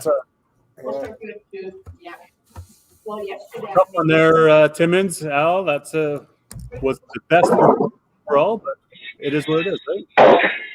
Yeah, man, it wasn't the best game, obviously. I came off the bench pretty cold, so I didn't really do much. So it took me out of there pretty quick. But yeah, Danielle, made a match out of it in the last frame there. She strikes out. She wins that point, keeps us alive for the total. But whatever, it is what it is. Jess almost pulled it off too at the bottom. Got aces on her second ball and 10, so that didn't help. And the other guy stays hot, right? So it's whatever. We'll learn. We're going to work on our lineups and stuff like that moving forward. But congrats to Bailey and team to kicking our asses the first two. That's what we were talking about here. It's going to go. I'd rather let them take my ass in an exhibition than when the actual tournament starts or the league starts. So you haven't had a lot. Gotta let the team's ego get a little big there. So. Even bigger now. Yeah. But you don't have a lot of time to play as a team. You maybe aren't as sharp on some of the spare shots, or even giving yourself that chance in the 10th. And it's something that's going to come over time here once we get back bowling again. Did you feel? We're not too worried. Just happy that we're able to join and bowl, I guess, right? So like Sam and Clint, they don't bowl league and stuff like that. So for them to just come off the street and kind of Sam's been bowling really well. And I don't know, we're still bowling another game or what? Oh yeah. Yeah, we still got to finish the third one, right? We're still bowling another game there, fuckers. Sorry, pardon my French. I said Pluckers. I promise. Al, Kids are watching. What's up, Bailey? Bailey, you're want to put $100 on this one rather than 50, so you can break even? I don't know. This Five-Pin Universe does not condone gambling at all, so I don't know what you're talking about. Yeah, no That's idea. yes. Yeah. You're a lot quicker to make pulls when you're on the bench. I ain't on the bench now. You know what? But both players that got put in off the bench came in, did well, gave teams the chance of stealing a match, and it was really good. Good work. You look like you were a little excited there for that second shot in 10, Bailey. Yeah, but I do have to note that Okanagan's lost 3 matches, and 2 of them have been Bailey's. So I do have to make that note there.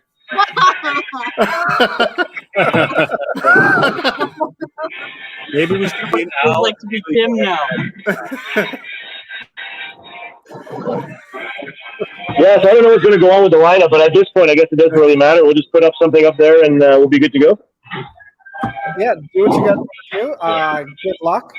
Oh well, guys, had some fun this last match. Some good teams so far. Let's see if we can shoot another 300 here. I hope Drew's staying in. Oh, he is. Finger. All right, well, good luck, guys. See you Go well. Yeah.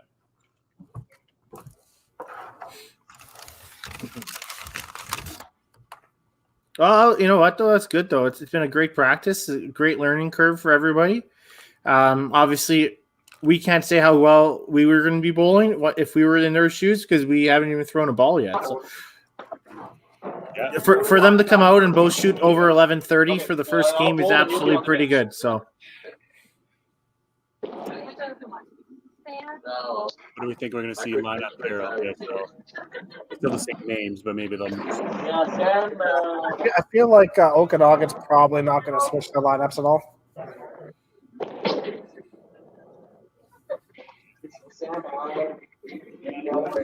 Yeah.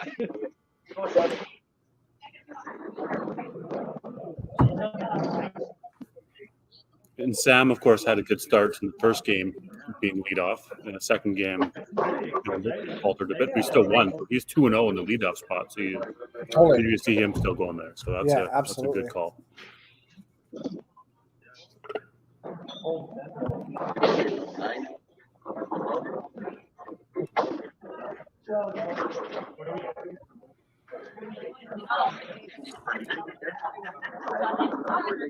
We could put the extra player in, so 5-5, so we have an opportunity for 8-0, and then it's a tiebreaker. Tim is gets a lot of kickback, I see a lot of like head pin sevens. I don't think that's the first time I've seen the miss right, and you get a 7 that way too. Even on a head pin, head pin 7 next frame, next ball. So So I guess I had to go out there and say that my pick for Timmins was completely wrong, and I had to apologize. I picked up Timmins to win, and but the first match at least. But man, Okanagan played really well, and Timmins played very well too. So, in all fairness, Tim, if I was betting, I probably would have originally put on Timmins on this. Like we had talked about the dark horses and relatively unknowns, but after the play and not either team play a lot, I'd definitely say that Okanagan might be the stronger team. Well, and then that's what this is about, right? It's about learning the other bowlers and seeing what they're about and putting, a name to a face, a style to a score, So,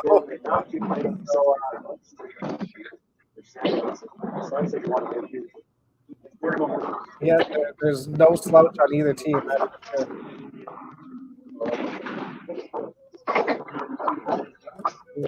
Drew gets tapped on the right corner.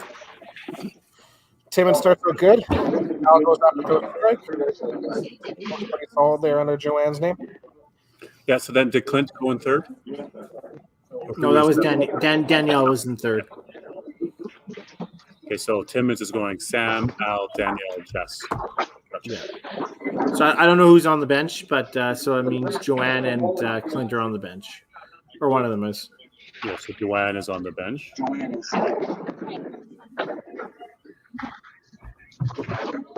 Clint. Solid strike with Kelsey. Good first shot by Jess. I think we're all going to be a little bit less sharp on corners than we'd like to be.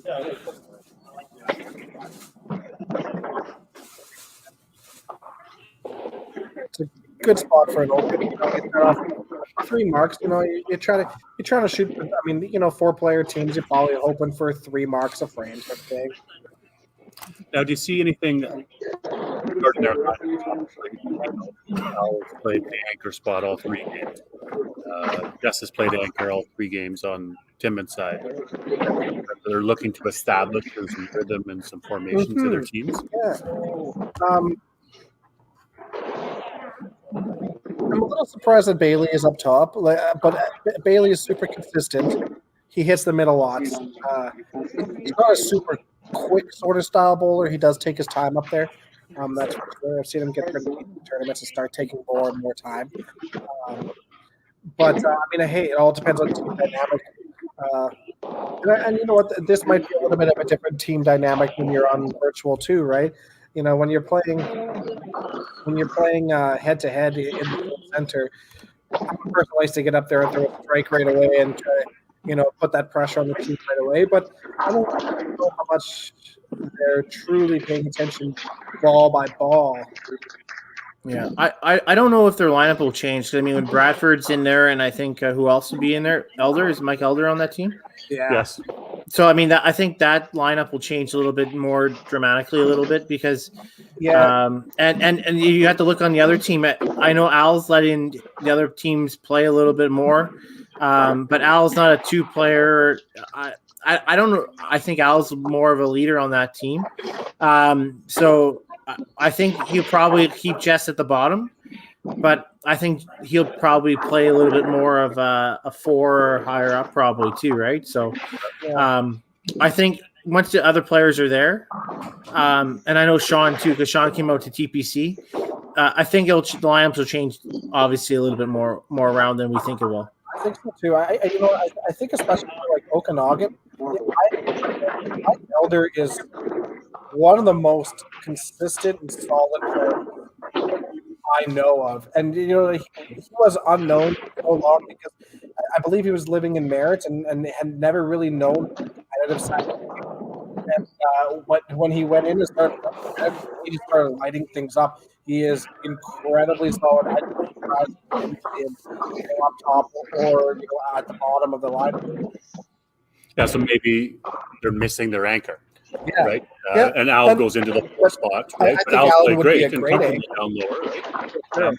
I also think that Mike would be a really solid opponent to put out. Bradford, I see him as being able to play sort of anywhere. He's a high energy guy, so maybe he's also a leadoff. Yep. type of player, right? Totally, but I don't yeah. see anything wrong with what Bailey's played in the front. Oh, But obviously, by judging what Drew's done here, he could play anywhere. But a player like that too is also maybe not as super experienced on the competitive side. Putting somebody like 2 holes, is a good spot for yeah, somebody, on the spot, maybe you don't feel the pressure just quite as much, Right. you know. A position where you're just able to freewheel a little bit more, Yeah. I think, you know. and then you go, 1-2, 1-2. Here we go, 1-2. Like here, as a team guy, the 2 leadoff guys, right? 1s and 2s play together, Mm-hmm. right? And then you start in the third hole. Okay, 1, 2, 3. Let's get a good start. 1, 2, 3. It's 4, 5s. Isn't it crazy though? Like when you've made an open team and you sort of have that kind of that label on each team. It's like, okay, that guy's a 1-2, that guy's a 4-5, that guy's like, you always have that in your head a little bit, right? Yeah, It kind of carries over to ours. I mean, Daryl, have you guys have probably talked about lineups on your team probably already deep down inside, or you thought about it? Yeah, I think we've thought about it, Tim. I don't think we've really talked about it too much. But we've definitely thought about it. And you can look at our team and our roster and sort of see who the guys are likely going to be the 4-5s. And 1. Yeah. and let's be honest, like there's no right answer to any of it. That there's a million different combinations. Totally. Everything we say about a lineup is based on our own preconceived ideas and our own experiences and whatnot. But yeah, I mean, there's so many different combinations that you could throw out there. I don't think in our group chat, I safely can say I don't think we've actually talked about a lineup ever. Yeah, not yet at all. No, I don't think so. I think we just talked about Danny Clapp's height. I think that's the only thing we really talk about. Yeah, that's really it. Yeah. And it was Victor who brought it up. I mean that. Yeah. Yeah, we haven't really, even talked a whole bunch. Obviously, with everything shut down, it's not really easy to line up and start doing that. We will with practice times.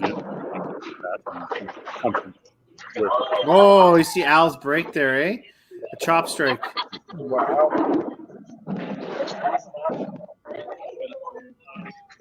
Me personally, I'll play anywhere, but I'm definitely comfortable in 2 or 3. Just knowing my own team, knowing my team, even I'm not the guy that's going to be probably down to the or maybe the odd time. Yeah. I've got some guys there that are more suited to playing that shot. And that's fine. So we talked about this on podcasts. I mean, like I know how we talked about Sandy Anderson, and Sandy was an anchor the whole time, and I know JB brought it up in his 260 thing, but other than a few key shots in your match and maybe a little bit of 9 and maybe your 10th frame when you need to throw that key shot, it should never come down to anchor though. But when you're playing 4-5.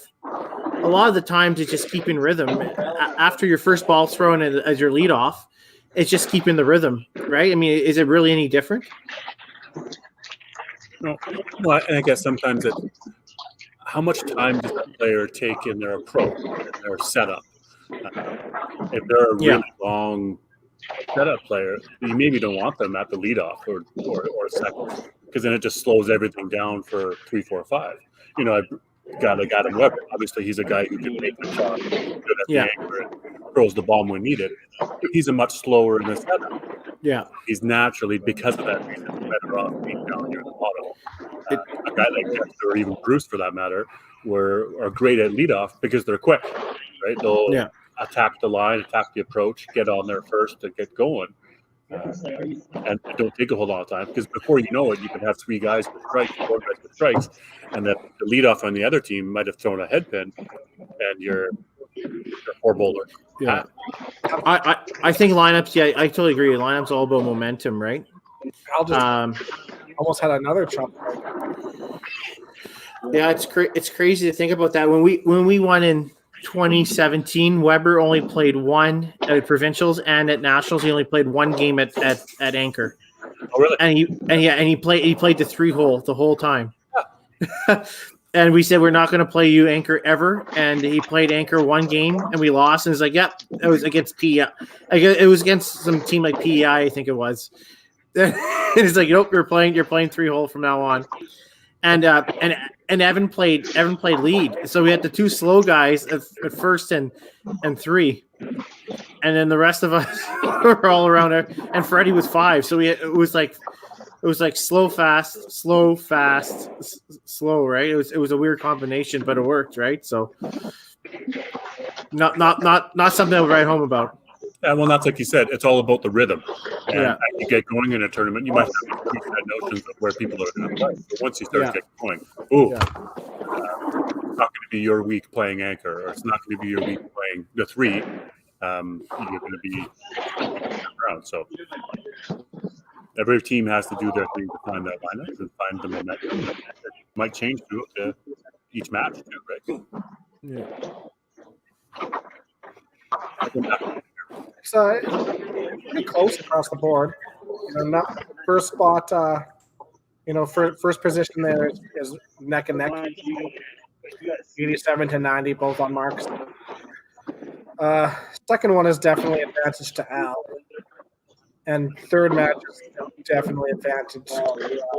Al is playing in that position, right? The match at the bottom is all of a sudden tightened right up, and team total is neck and neck. A couple of doubles that are big, into some triples, and 45 counts. Absolutely. Isn't it nice to hear the sound of balls and pins, though? It's so weird. Yeah. It's a weird noise. It's like, wow, okay.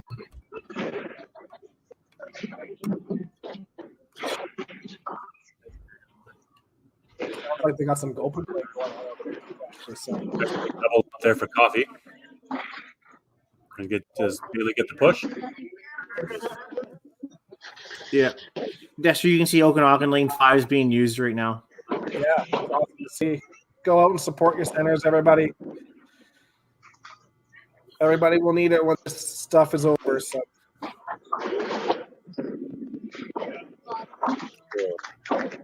Advantage to Sam now in the top position, but then Al comes out and throws a decent shot, but gets a punch there, and Al looks like he's got a ton of rotation on that ball. it's all in the arm snap, right? It must be, yeah. Low backswing and just snap everything through. That's how you generate a ton of ramp.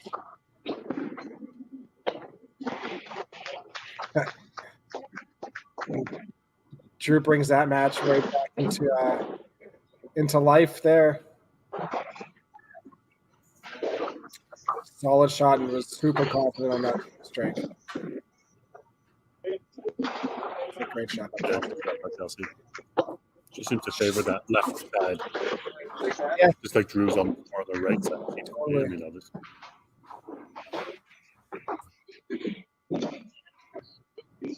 I struggle playing that left side. Sometimes it depends on the center. So both centers here have ball returns that run right up to the foul lines. Right, and then that makes playing the left side a little bit more difficult, especially for the backups. If you're playing from the left, but you're a guy who changes your approach a little bit more often. You use one day you're 6 boards left, and another day you're 4 boards right. Totally, yeah. And you know what? In a position like these two centers, I may actually play 2 lines. I might play a left line if I feel like the left line is conducive to better scoring, and I might play the right side for the right lanes for the ball returns. Yeah. You're right. Both of them are all the way up to the approach there that you can't really slide far left or a big leg kick. Right. It just makes it a little bit harder to keep your shoulders aligned with your target. Is that something that you're noticing, Tim, as well, when you're going into a new center? Are you taking that into account? What the conditions or what the what everything looks like? 100% for sure. And I think it happens even more when you're on wood too. Even playing in St. Albert a couple of years ago for the Open, I had to change lines because wood lanes, things happen. Boards pop. All of a sudden, you have a lifted board in your slide, and a lifted board in your slide is an odd thing to deal with. Feeling it kind of click in underneath you and whatever. So I'll change lines based on that too. But definitely notice your entire surrounding. Kind of find what's going to work for me. Tim, how about you? Do you notice approaches and ball return? Honestly, I notice everything. After working in a bowling center, you kind of, Daryl, you probably notice it too. you kind of look, you notice a lot of things when you walk into centers, and you see, okay, you kind of look and see that, well, that's the lifting board. You see all that. You see kind of stuff like that. 9 times out of 10, I just kind of live with it, to be honest with you. Like, you kind of figure it out unless it's really bad. Well, yeah. I find ball returns, walls I find worse. Like, if you're playing on, like, say, lane 1 at Paradise or something like that, I find that tougher. Well, that's interesting to me, Tim, because part of the reason why I started playing far right, I like playing far right. I find it's better pinfall for me, but it also eliminates all those outside scenarios, ball returns, the wall. Because even if you're playing up against the wall on 48, your right-handed shot, that wall should never come into play, and it takes away the left-handed wall situations as well. So the walls don't bother me at all anymore because they're just never not in the way when I'm playing from that right-hand side. But Tim's a right-sided player. Yeah. Right. So he probably wouldn't run into those occasions. Exactly. Right. Kerry might run into those because he also plays the left line, and that comes a whole bunch of big arm swing, and depending on your left arm swing, your balance arm, that could be scratching the wall as you're going across, right? Absolutely. Or right hand. Exactly. I remember back in the day playing at Toppler, I learned how to, when I was playing up the gut or sometimes the left-hand side, I learned to run my left hand along the wall. So I'd actually walk and have it slide across so I knew where that wall was. And then when I'd throw it, actually plant just tight to the wall so that at least I'd keep my balance. The funniest thing I noticed one year was we were playing at Body in that Wednesday night league, and I would say at lane 39, 40, somewhere there, the color of the gutters changes. So it goes from gray to a green or a bluey color. And I've bowled there for 20 years, random tournaments, but also I was playing league one night. I'm like, wait a second. The color of the gutters is different. And it threw me off for that night. I mean, something. Do you ever notice when we played the Bronx? I don't think you ever noticed this, Daryl. But downstairs, when they put the black bases in, they had some pins have white bases, some pins have black bases, some pins have white bases, some pins have black bases. Good. I can't say that I've noticed that specifically, but they did that. It was it was sometimes they just replace a pin and just instead of having all black bases, you'd have one random white base. And it was Bonnie Doon did that too for green and gold, and they had a couple. And I was like, so they made him. I made him replace the pin because I'm like, I followed the function. Oddly enough, it didn't seem to change it a whole lot, which was weird. So that this match is definitely tightened up. Coming into frame 7 there, Timmins only has the 1 mark, and Okanagan has 2, but Okanagan has 2 spares, and Timmins has a double there. So Timmins actually has 3 balls counting left, and Okanagan only had 2, and that match is within 30 points now. So definitely tight down the line here. Ooh, breaker, another smasher. Big punch. Al needs this one. Oh, and he gets one too. Wow. Just making a living off that shot. He got 2 to go that way and almost had a third. It helps when you hit the middle. I mean, I think that's the key. Yeah, this is why you're finishing up your level 2, Tim. It's competitive sport. Competitive stream. Ooh, that looked close for Kelsey.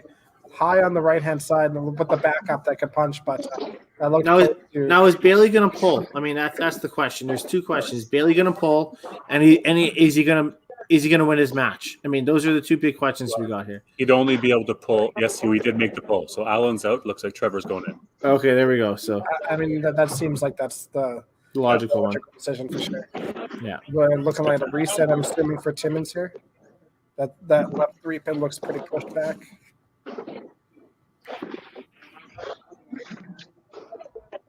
Almost got the thin one.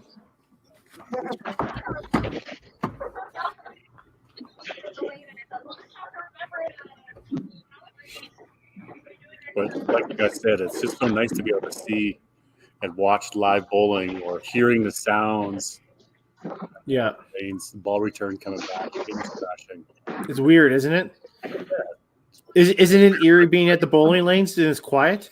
It is a little quiet here, but that's okay. It's nice to be here and just looking around the lanes and the setup. It's exciting to be able to. Yeah, I think we're coming back soon. I hope so. Yeah.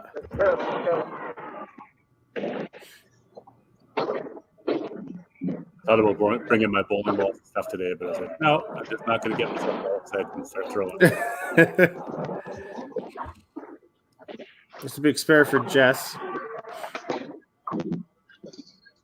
Yeah, so again, Tim and all marks in the 7th frame. Big one here for coffee. I've been impressed with Sam. Sam's played really well today. Mm-hmm. I was just about to say, he doesn't look like he's missed a whole lot. But Yeah. But good choice there for leadoff. Yeah, he hits the middle a lot. He plugs along a lot. I think you can see Sam staying there for that team, for sure. He doesn't look like he gets too rattled by anything either. Pretty chill guy.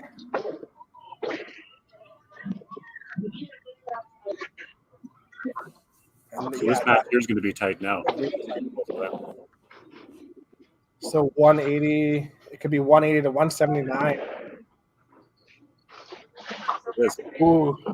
1 point game. Well, it gives these two guys an opportunity to match. You play for something here. You haven't had anything to play for a number of times. Totally. And Bailey wants to win this match after losing the first two. Yeah. So, there's still something on the line, even though it's competition. Yeah. Well, he has that money on the line, doesn't he? Pop-in Universe does not condone gambling. Ooh. Al, big strike there for his double. Well done. Drew looked like he almost was going to get a push both sides, but the left stayed up. Big one here for Danielle now, too. Yeah, if she throws this one, they can take a pretty commanding lead. There you go. That's a great shot. Great shot for confidence, too. Absolutely. You can see out of her hand that struggling your way through. Totally. Doubles and 7/8 is big.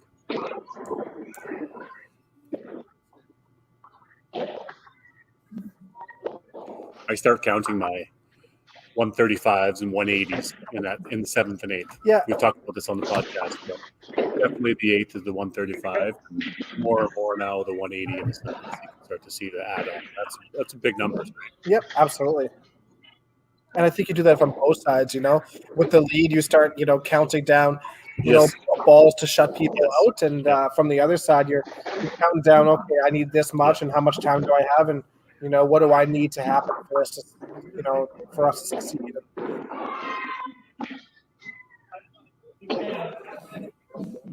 Well, definite advantage now to Timmins on this match. Yeah, Timmins looks like potential of even load up at 9 and running with it all. So.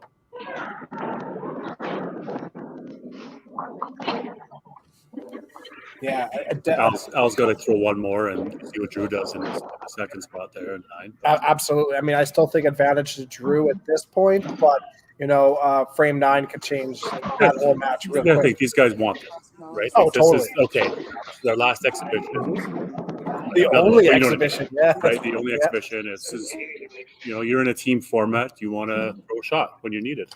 And you know what? We all have a bit of an ego, right? I mean, we're all competitive people. We all want to win, and it doesn't even matter if there's anything on the line. I don't think anybody likes losing. So. The other matches were close.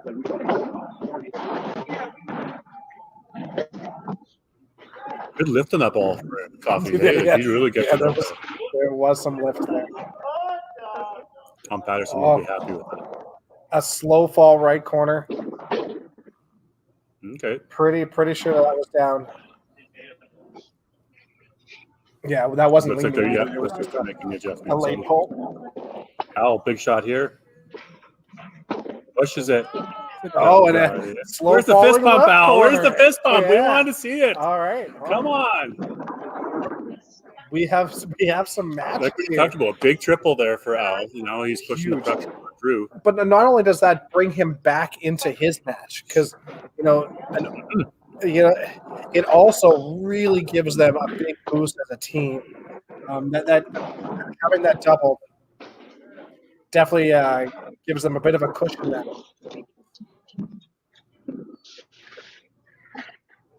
Okay, so Drew scrolls it up. So he's got 237.9 on a spare, and that would give Al 227 in 9. No, 227 and 8 with the strike. Right? No, I mean, sorry, currently. Pre-filled. Yeah, so 237 to 227. Al's got a double. Drew's got a spare. That match is real close. Nice spare there by Danielle, too, to cover up that double she had. Oh, slider strike there. Looks like for Jess. Oh, no, the left corner stayed up. I thought it looked like it all went down. Kelsey then covers her spare, so. Watching pinfall and ball speeds and stuff on both centers, that slower sort of ball speed in Timmins coming in thin is a scary sort of shot. That's where you see that aces come into play. That thin left and didn't quite get the pins over to the right 2 pin, but good cover, good spare. She's very slow on her corner spares. Wow. Okay, we got a match. Everybody's loaded up in ninth frame. Yeah. We got marks all around. This could be crazy. They could just Could be 8-0. Could be 8-0. So who's going to go first? Looks like Bailey looks like he took a more aggressive approach, but Sam doesn't even walk off the approach. Sam's going to go. And Sam's got a 1. And Bailey took his time, took a deep breath. Yeah. No. Oh. Wow. That could be big. This is big for Bailey here. Oh, and he got it. Okay. Nice strike, Bailey. Right. Yeah. No, there has to be there's going to be a score correction. Yeah, it looks like God's side had a chop off there. Yeah, so we're looking for a reset here on Timmins' side. Meaning that while we're waiting for this, Bailey could put this match away for him. Yes, he could. He can shut this out.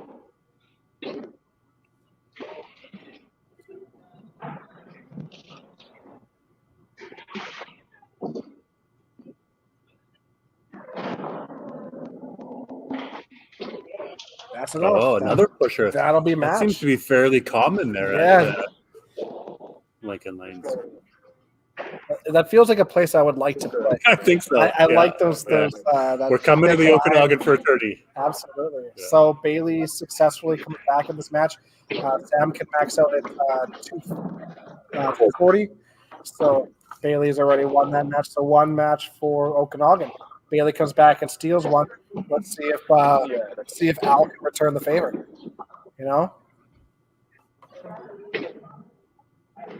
It's a good game, but nice. Sam. 240. 830, 820 triple for Sam. Yeah. So.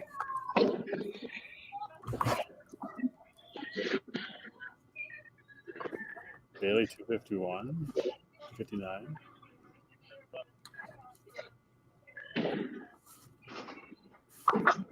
All right, let's see what happens here. Al throws the first one. Solid strike. Good job, Al. Really good in that left pocket. And Drew, solid little follow-up, too. Yeah, so Drew match here still. That should give Al the advantage, though. Al now can hang out for 317. Drew's 297.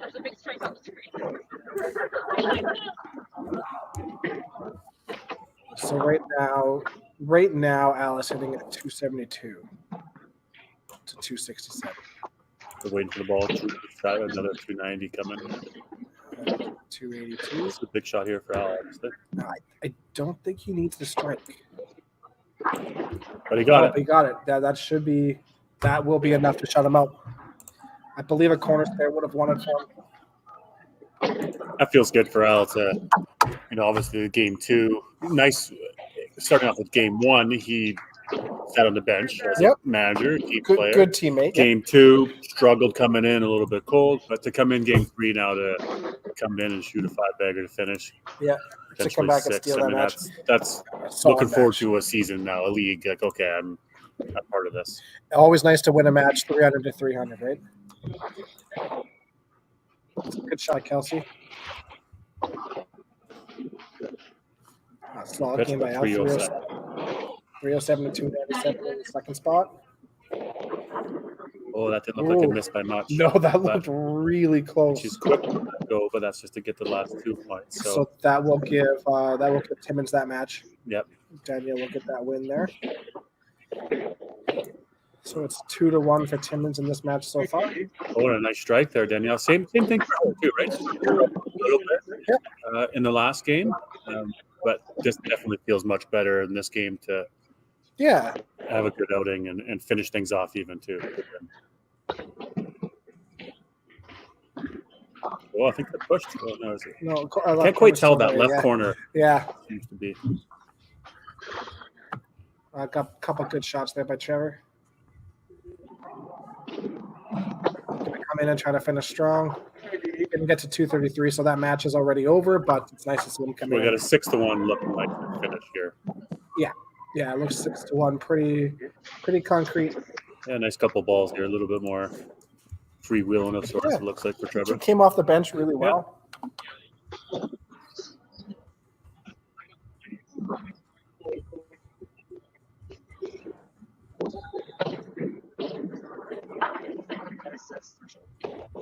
So we're looking at here a nice 222 for Jess. Yeah, she was right, 300 solid. first game, 299 and 236, and we're looking at as well. So super solid. Trevor comes in, bangs out there to finish. 233 to get them over that 1,000 mark.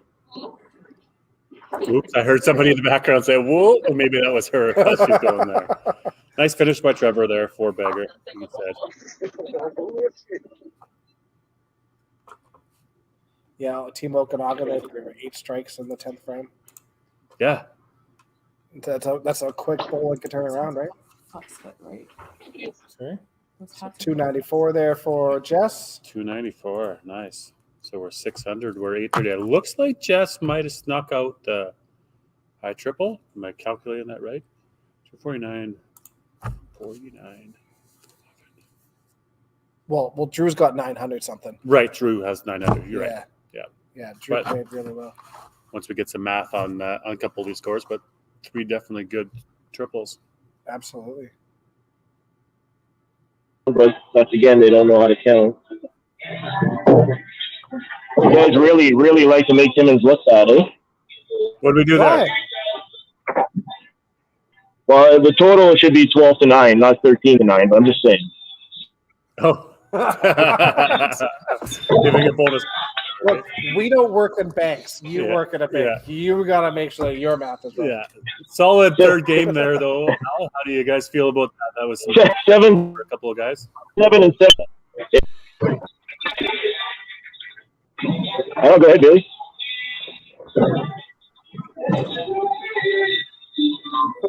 I think we missed that. No, it went good, guys. Can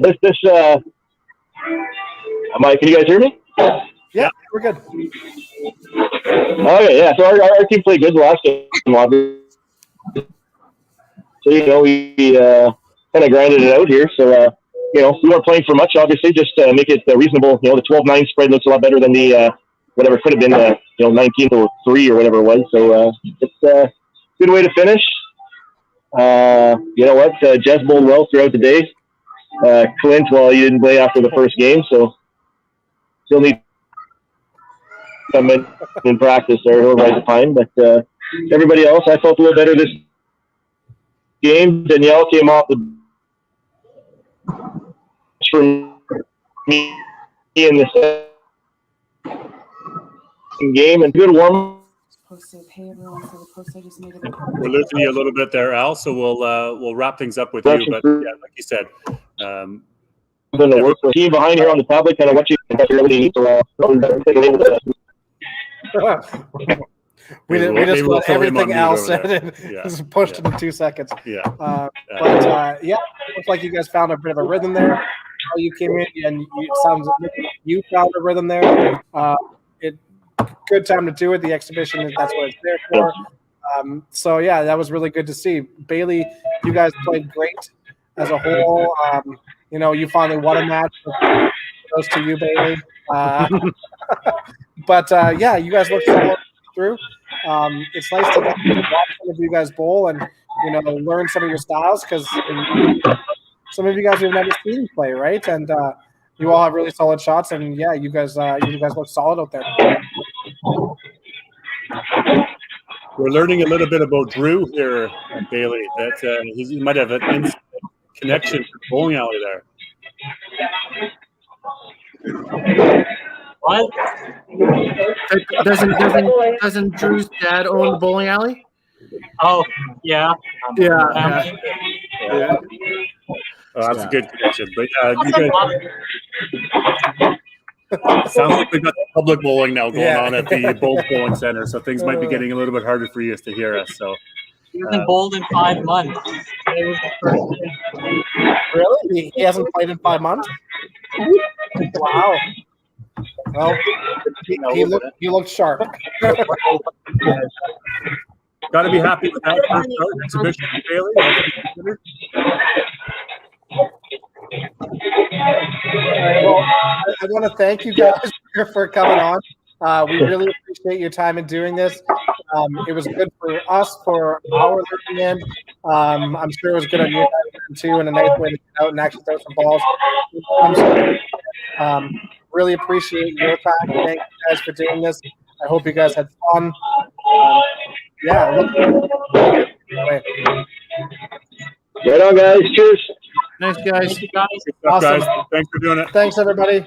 We'll chat soon. Yeah, I Nice. think that was great. It was awesome.